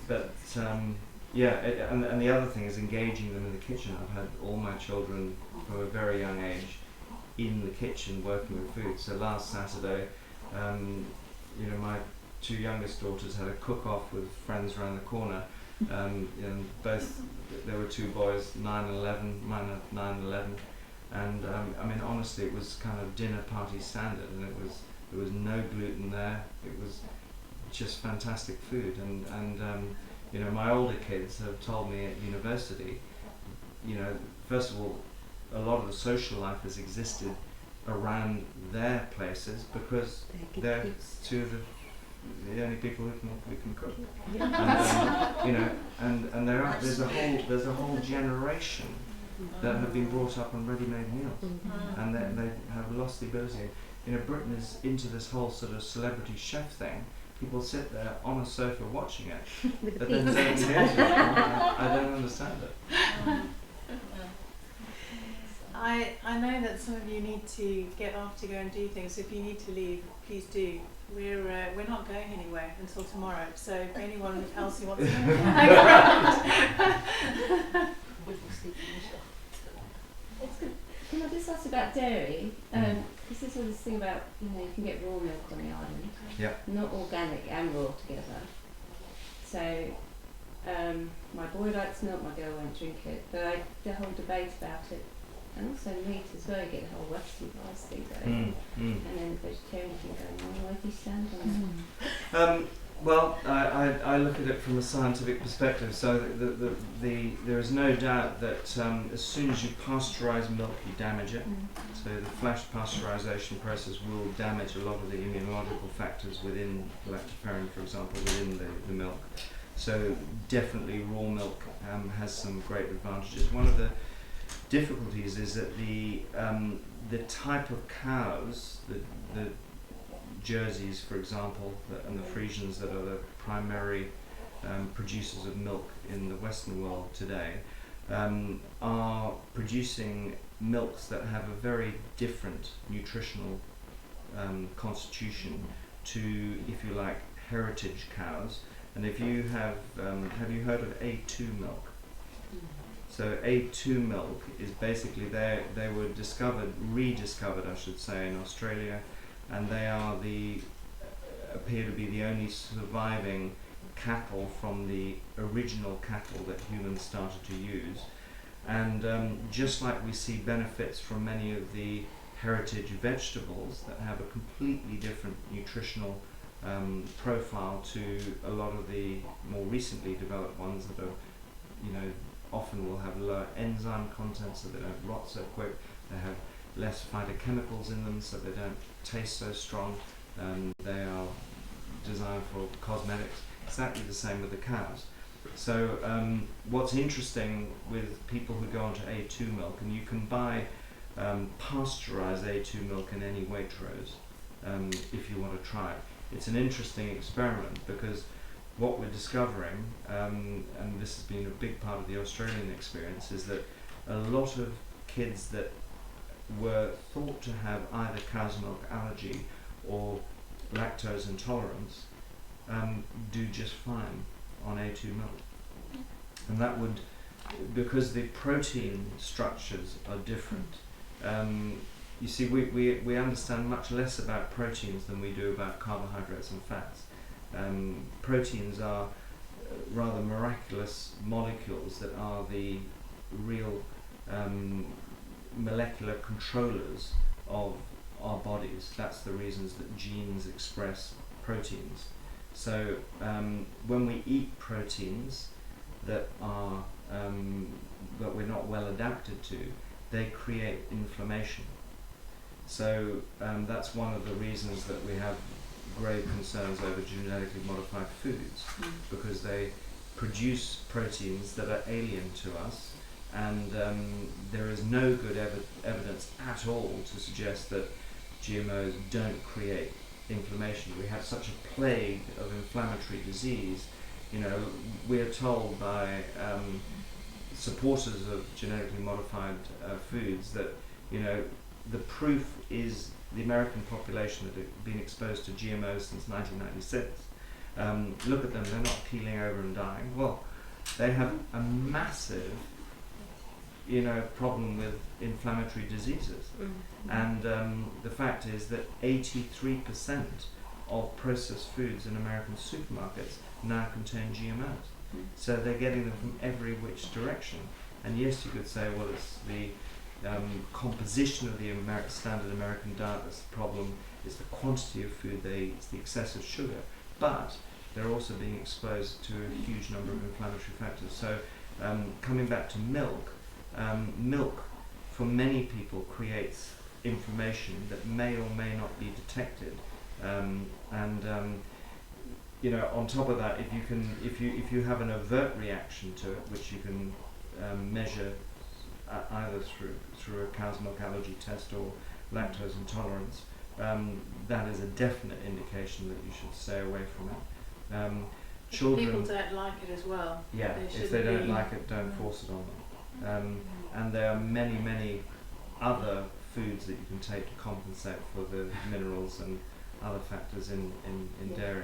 One of the fastest growing groups of diseases is autoimmune disease at the moment. We have never seen in the world's population the level of autoimmune disease that we've got now.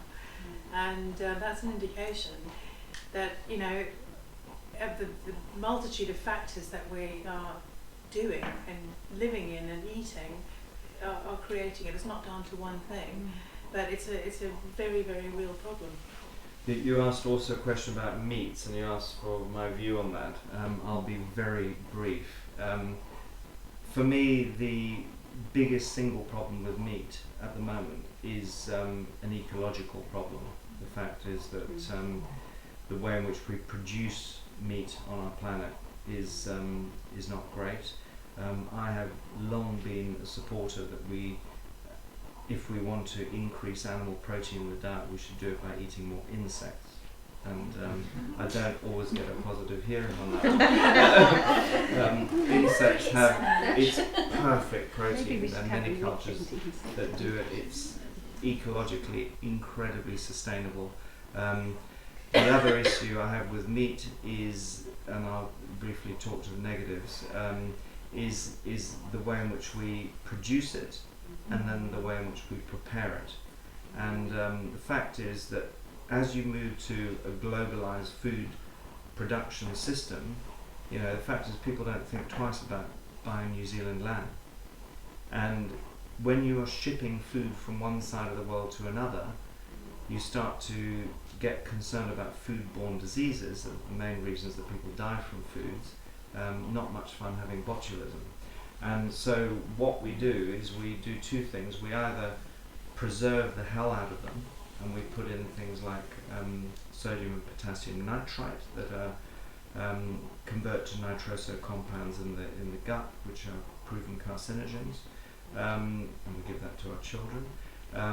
Despite the fact that a lot of the traditional systems for air-cured meats don't involve any preservatives at all.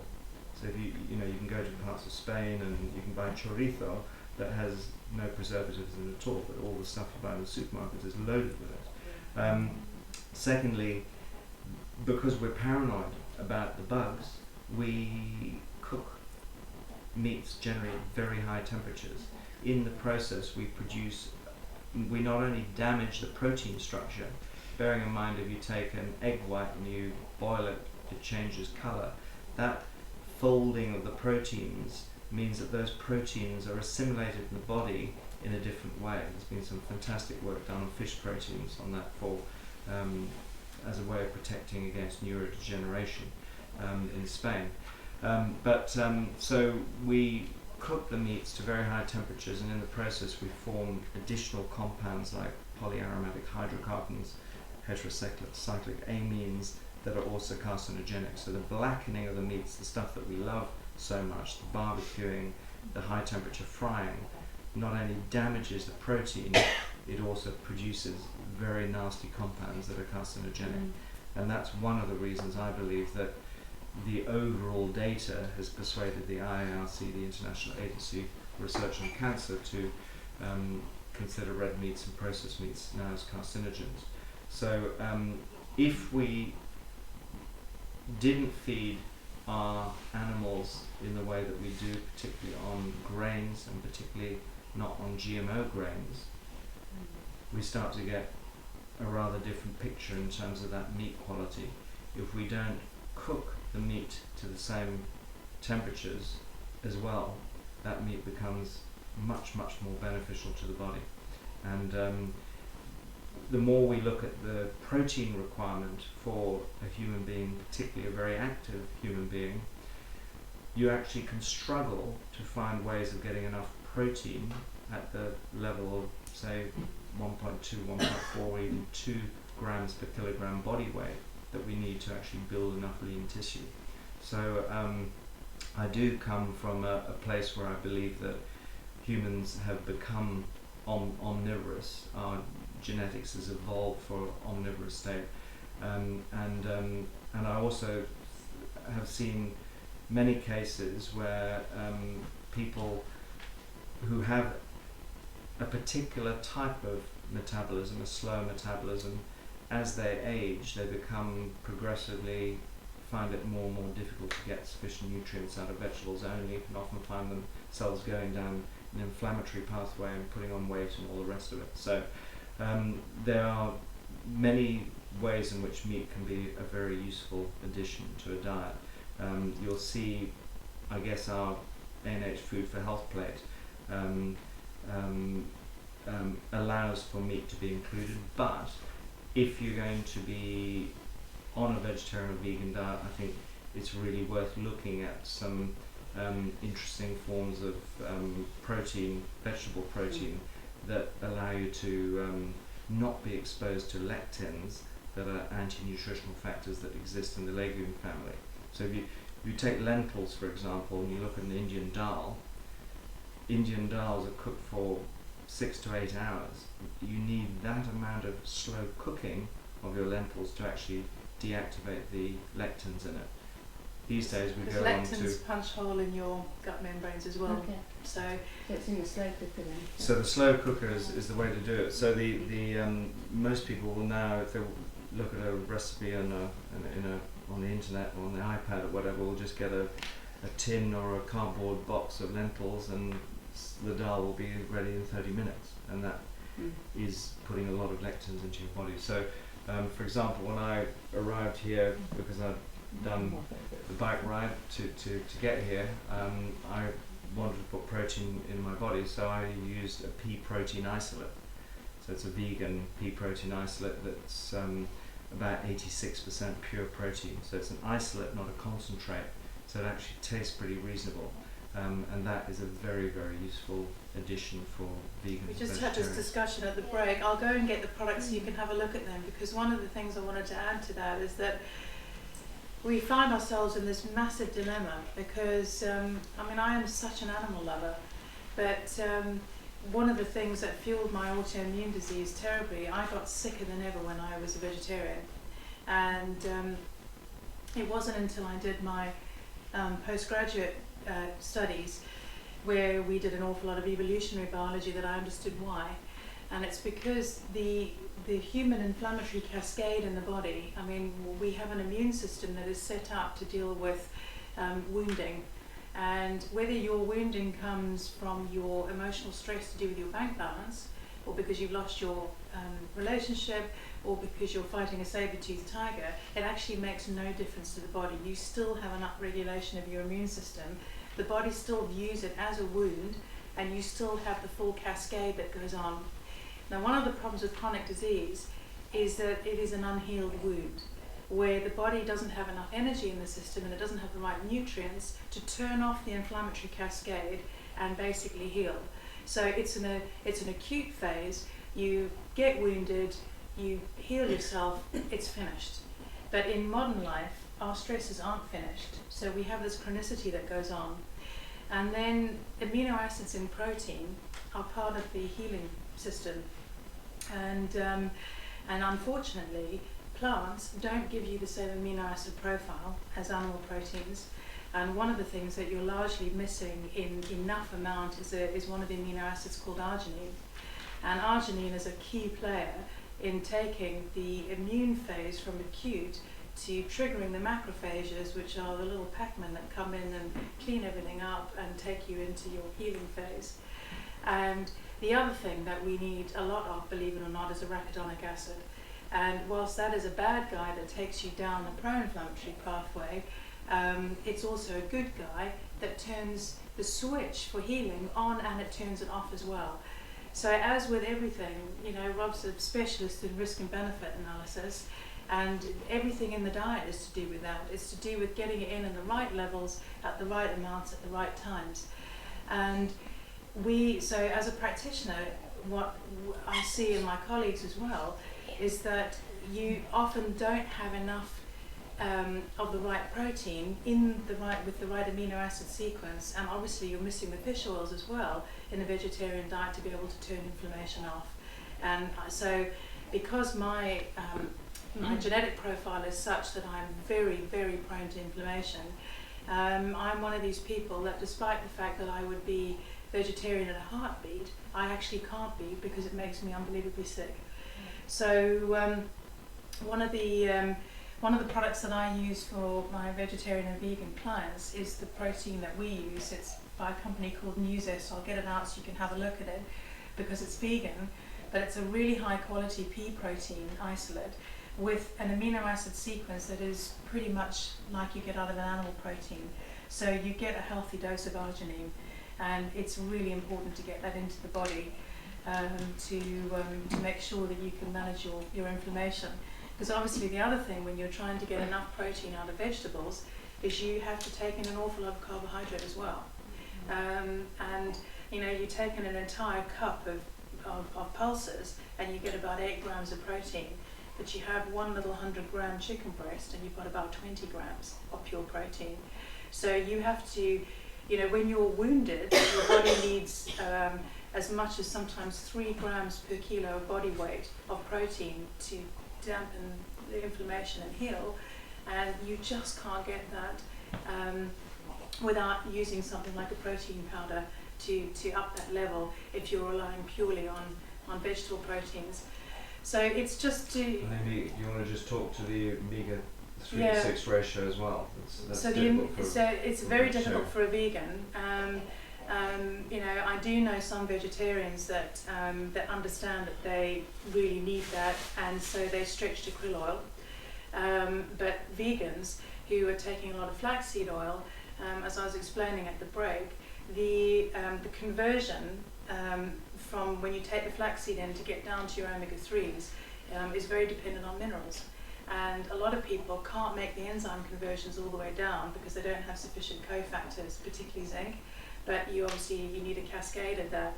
So this is what we see time and time again, is that you really need to work hard on a vegan diet to make sure that you've got your range of minerals in as well, and trace elements, so that you can give your body the best potential But to even with minerals, create. it's about a 90% loss anyway, so it's a huge loss. So And you need a lot of it, the- you know. the average person in the Western world is consuming an omega-6, so these are classic vegetable oils that are rich in omega-6. So an omega-6 to 3 ratio, that's about 20 to 1. And we know from an evolutionary point of view, it should be around 2 to 3 to 1. So it's actually, the first thing you can do is start cutting out some of those, it really is cutting in processed foods. The reason why it's so high, so you go along to the supermarket and you buy, say, some hummus. Now that hummus is a vehicle for really dangerous pro-inflammatory omega-6 oils. There's a huge amount of oils in there. So, you know, whereas you can spin your blender at home, put your chickpeas in once you have slow cooked them as well to reduce the lectins, and then you add a monounsaturated fat such as olive oil. And guess what? That's how it's all originally made anyway. And then you put your garlic in it, your lemon juice, a bit of sea salt.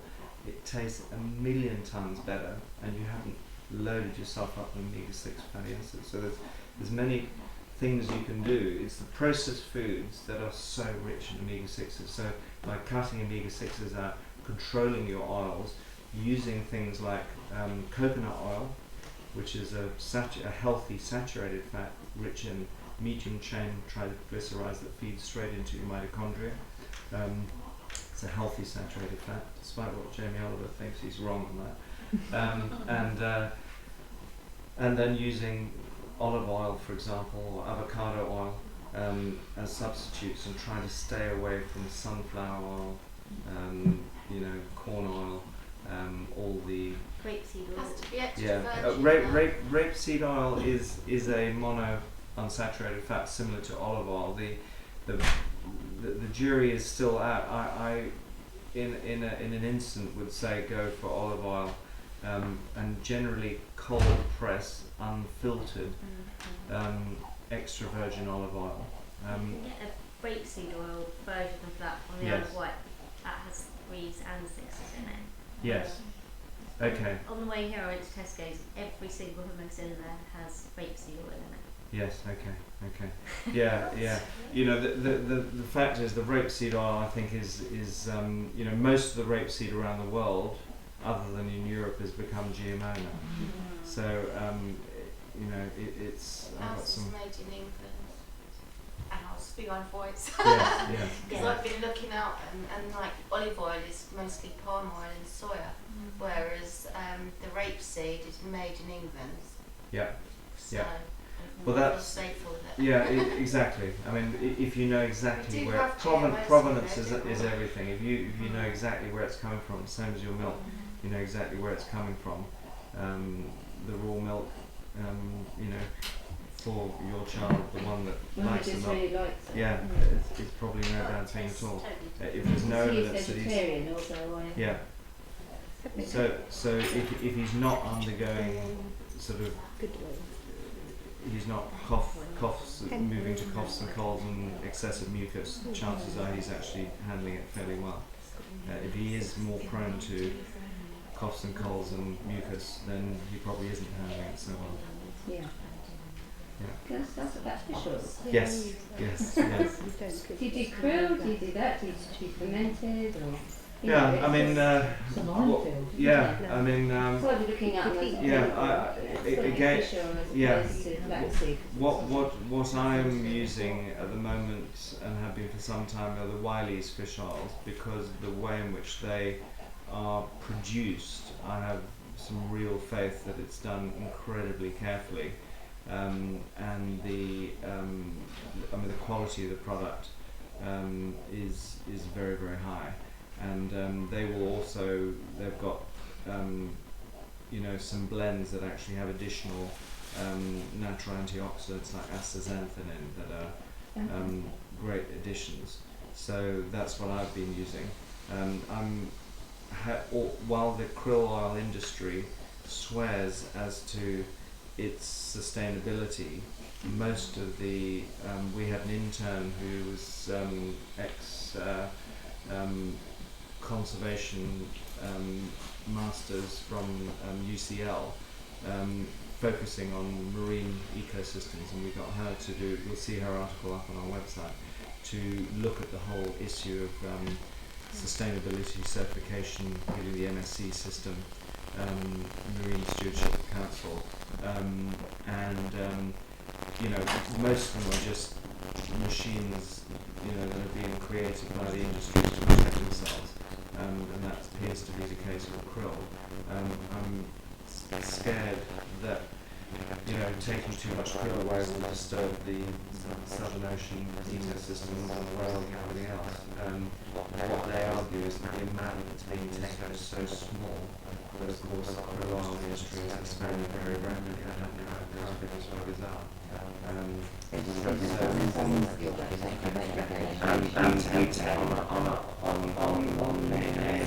We are non-commercial, so we don't make recommendations directly for individual products. That's one of the reasons that we established some serious practitioners directly involved in giving advice. So that is yeah, we still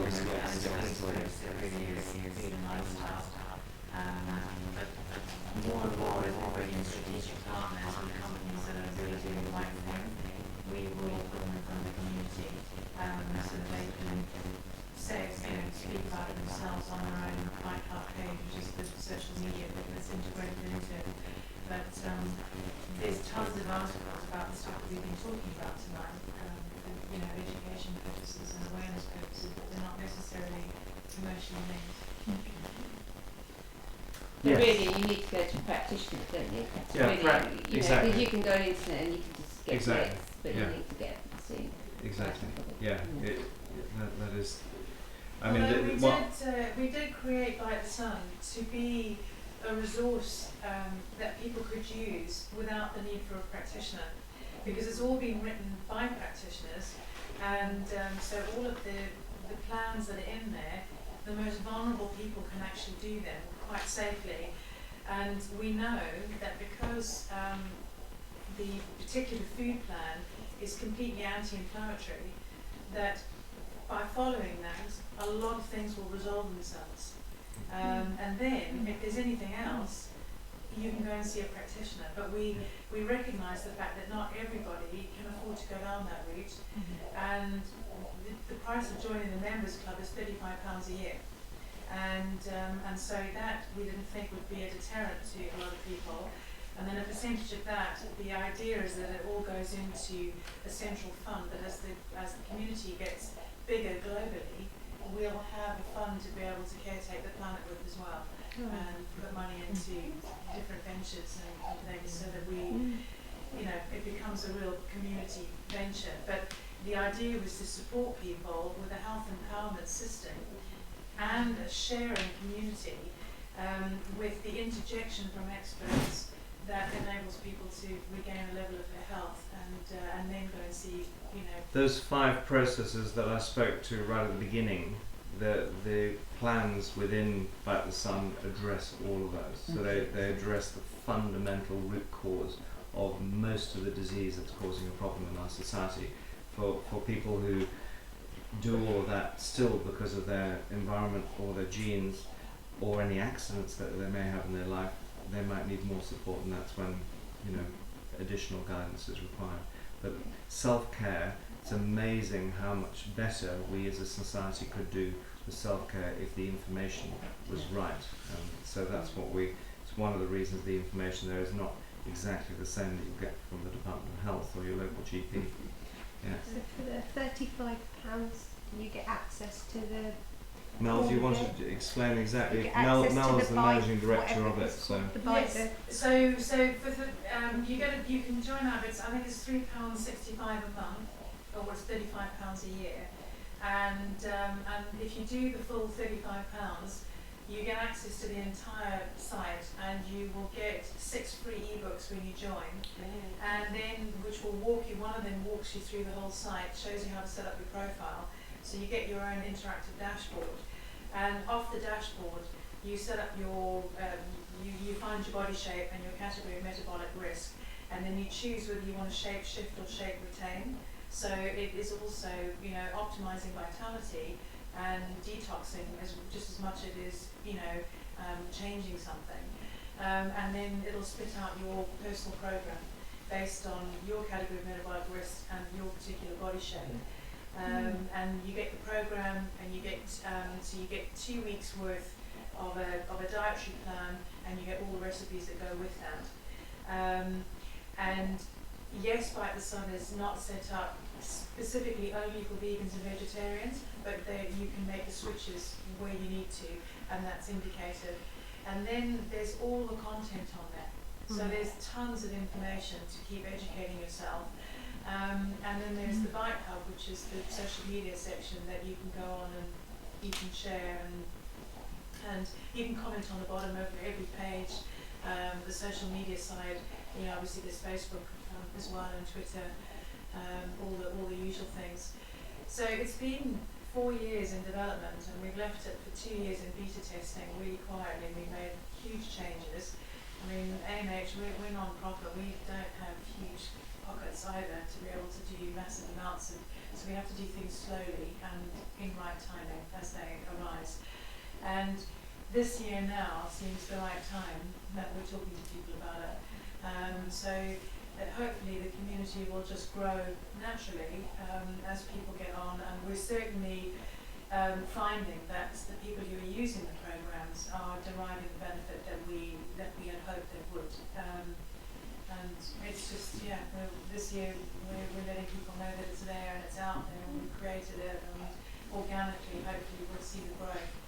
But our deep vision is to enable us to have a global community of people who respect each other, respect the environment, who want to walk this planet with love, and actually enjoy a level of health at the same time, and then share their experiences. Because, you know, you can read paper after paper, but you only need one story from someone, and that just ignites all your neurons, and you kind of get it. So the whole point about it is the sharing. And so in your dashboard, if you actually write in the one section, the members blog section, it'll be bounced up onto the main site so that everyone can read it. And so, you know, it's our offering, and we'll see where it takes us, really. Thank you. Thank you. Thank you very much. Yes. Can I ask you a question each? Absolutely. I'll say them both at the same time. Yeah. First, I don't like to drink animal milk. Is there a good natural alternative? And secondly, what's your stuff made of that you're going to show us about? The proteins? The protein. Is that a natural thing as well? There's 2 different questions, but actually. thought I'd get out. Yeah. Right, you do the milk and then. Yeah. You know, there is. If you think about what milk is, it is basically a product that's designed for young mammals to get appropriate nutrition and immunological factors into their body. It's a very easy scientific argument from my perspective that it has no place in an adult's. So I don't think you need to be looking for an alternative.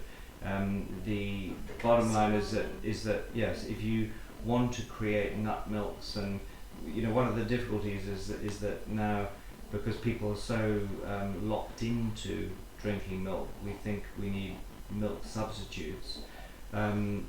A lot of the highly processed nut milks and coconut milks and soy milks are very, very processed, and they've got additional additives. The structure has changed, and you know, we don't know exactly what they do with our bodies. The bottom line is that in principle we don't need to go for a milk substitute.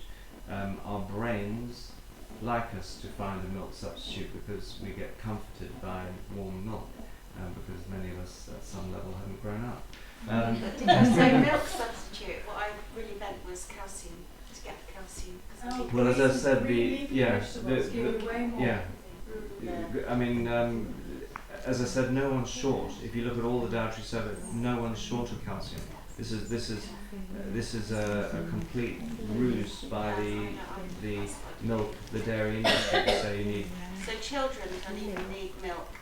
After they're weaned, they don't need milk, and the problem is if they don't eat things like dark leafy green vegetables, and there are a lot of kids who don't, and they don't eat fruits like apricots, and you know, they can be in trouble. If they eat a balanced, varied diet, including vegetables that are from the 6 phytonutrient color groups, rainbow foods, they will be absolutely fine. And more importantly, not only will they have enough calcium, they'll have enough of the other minerals and vitamins and, you know, trace elements that are required to ensure that the calcium is properly absorbed into the bones. So I mean, I'm lactose intolerant, which is strange given that I'm 100% Dutch. Not only on the inside, I do carry a Dutch passport, despite how I talk. I was sent to British boarding schools. But I do suffer from bike accidents quite routinely, and so I have crashed incredibly hard, including over 45 miles an hour. Next week I'm going to be 56, and I still haven't broken a bone. So if I do a bone density test, and I drink no milk, I have bone strength that is off the scales, and that's mainly from eating vegetables. Yeah. I eat lots of vegetables, but my nails still keep breaking. I thought it was calcium. Well, you see that's why K2 can be a critical factor. That's one of the reasons that it may be worth you getting some tests done from a practitioner to see what your overall mineral balance is like. There may be other factors, maybe boron, could be vitamin D, could be K2. Or it could simply be absorption issues as well, Gut. that you're not able to take it up. But the protein is key. It's an isolate, which means that only the protein fraction out of the legume has been taken and used. So even people who are massively allergic to lectins, who can't eat legumes, they can take the protein and they have no reaction. It's completely non-allergenic. And it's a water extraction system, so there's no, some of the pea proteins are using solvents, there's no chemicals involved at all. And no denaturing with heat. So Yeah. You know, you're talking about arachnoids. Where do you get those from? Do you have talking about arachnoids, I think you said? Arachidonic acid. definitely arachidonic acid. Just so we can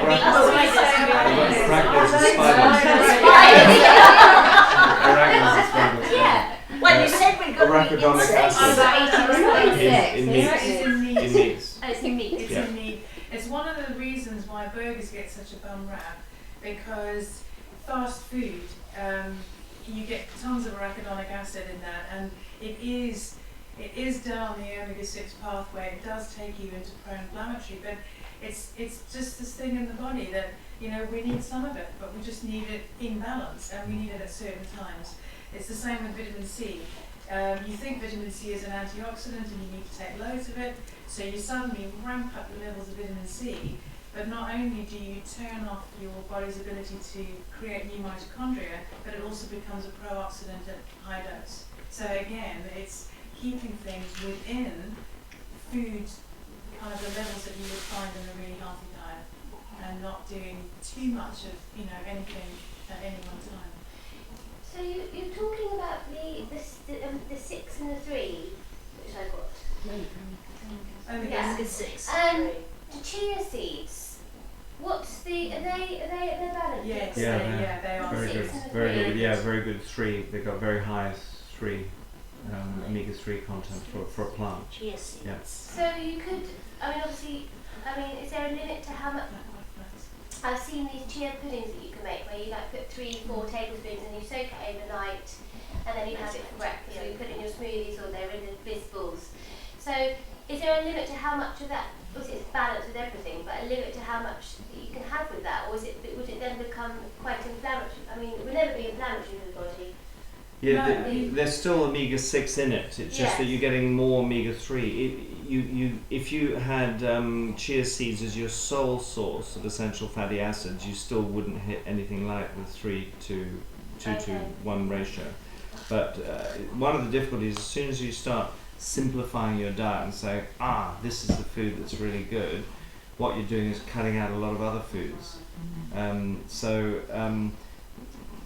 Bottom line is it's very difficult to get your balance of omega-3s up to that sort of primal 2 to 1 ratio.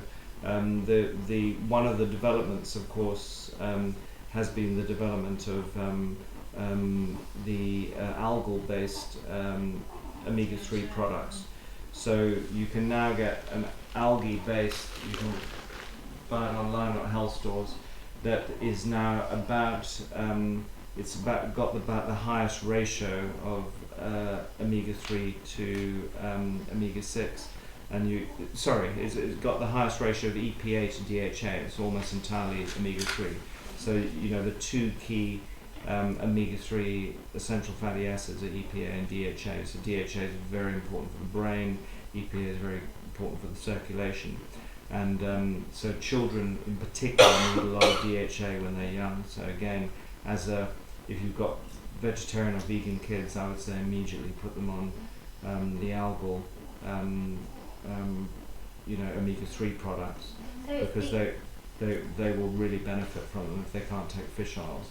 And because of the way in which the extraction has been developed in the last couple of years, the EPA that's so important, particularly for adults and managing circulatory diseases, is higher now. So it's about 25-30% the EPA to DHA now.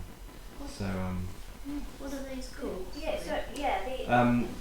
the trade net. I help. I do a lot of formulation work for companies. And so we will buy in the raw ingredients. So, the biggest producer in the world is DSM of the raw ingredient, and it goes. No, they don't. That's the raw ingredient that goes into products. If you just go to omega, if you go to Google, and just type in algal omega-3, you'll find a bunch of products that contain it. So really, what I was going to say is, I know we really need to let you guys go, but I wanted to just say one last thing, is that the Indians, having eaten pulses for tens of thousands of years, have understood that okra is one of the antidotes to the leptin issue, and the sort of mucilaginous bit of the okra helps to kind of bind them, and is one of the things to eat alongside a dish where you're eating a lot of pulses. so that you can help to anti some of the vector. Could I just ask if, and you were talking about the omega-6 and omega-3s, the product, hemp oil, the good oil, would that be beneficial on a daily? It's very high in omega-6. And it's got, It's still not the right ratio. right. And the more you take of it, and obviously the more omega-6 you end up getting. Right. So In moderation is Caution, fine, yeah. but not too much. Yeah. So what we need is omega-3, but we're getting too much omega-6. Yeah, so you see, by definition, if you reduce the amount of omega-6 you're having, you need less omega-3. So that starting point is to get the processed foods that just have it. It's a bit like sugar. The problem is hidden omega-6s rather than conscious omega-6s. So then you need less omega-3, and then using other oils. So these are all part of the polyunsaturated fatty acid group. So omega-3s, omega-6s, omega-9s, all UFAs, polyunsaturated fatty acids. So using your monounsaturated fatty acids like olive oil and even your Isle of Wight rapeseed oil, you know, is not GMO or anything else, and then using also things like saturated fats like coconut oil. Coconut oil is really useful for cooking because it's much more heat stable. As soon as you hit anywhere near the smoke point of an oil, you produce a pretty damaging substance called acrolein. Have you ever tasted oil when it's been overheated and doesn't taste good? Don't eat oil like that. If you go to a restaurant and someone gives you a meal, or even gives you, dare I say, go to an Indian and you have a papadum that tastes like it's been cooked in bad oil, that's loaded with acrolein. Just say, sorry guys, this is burnt oil, I don't want it. But coconut oil is a really useful oil, and you can even get now deodorized coconut oil if you so wish. I do a lot of Asian cooking and I never use deodorized oil because the coconut oil gives such a lovely taste to it. Yeah. So in reference to the vegan veggie thing, we need to make sure we get enough 3. You need to make sure you reduce your 6 and increase your 3. And then the key way of reducing your 6, because the fact is that you need the fats. The biggest problem we've had in terms of dietary recommendations has been the low-fat diet, because the low-fat diet has been accompanied by increasing the amount of omega-6 fatty acids and dramatically increasing the amount of sugar in our diet. So all these kind of, low fat, you still see it knocking around in the supermarkets, 0% fat, low fat. I mean, interestingly, the science on milk is probably some of the clearest, that you can see some real advantages. If you look at the long-term studies that have been done at Harvard, you'll see that people who consume whole milk do much better than people who consume skim milk. And there's many reasons for it. One of them is that the lipid profile in a whole milk is actually much more balanced, and as soon as you skim that milk, you distort the profile, and probably also the way in which the lipid droplets, which are much smaller, are absorbed, also changes. So you get a differential absorption in the gut, but you've got a very important saturated fat in whole milk that is taken out of skim milk called palmitoleic acid. So that's the good guy that offsets the damage from some of the less good saturated fats like palmitic acid and stearic acid, things we don't like. But you've got that in whole milk. You also got that in sea buckthorn. You've also got that in Peruvian anchovies. You've got it in macadamia nuts. There's a few of these key foods around that are actually rich in a really important fat. So pasteurized milk, the problem is the damage that you do to the immunological factors and the protein. But it's still got all the other stuff. Yeah, so you know, it's for people that have a milk sensitivity. It's worth trying going to Waitrose and trying some A2 milk and see how you I feel. don't think we have a weight. Oh, we do have a Do weight. you not have a Waitrose? Yes, We do. And you probably find there's no A2 milk because no one's heard about it. But I was going to say, what if you're allergic to nuts and can't eat nuts and all the... same. Nuts for a vegetarian or vegan is such an important way of getting healthy fats into the body. If you have an allergy to it, like anything else, you've got to find other ways of doing it. So, you know, looking at where you're getting your fats. So again, your healthy fats that we've just been talking about: the coconut oil, the olive oil, the Isle of Wight rapeseed oil. That's what you need to be. You'll have to see if you can focusing get some on. before you go back. Yes. One more question, maybe you. Okay. Actually, it's a comment about malabsorption of Yes. oils. Yes. And if people do have a malabsorption problem, they should look at Joanna Budry's work, because she found that actually taking flaxseed oil with quark, because she was European, cottage cheese is a reasonable substitute. It needs to be a sulphur-based, quite high protein product, and that actually helps the physical absorption. Actually, I second that, but I find coconut oil strong. Yes. Some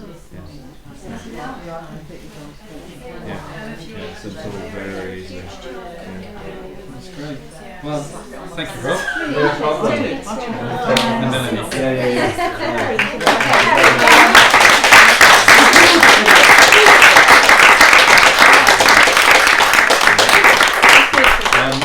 I've been told to say that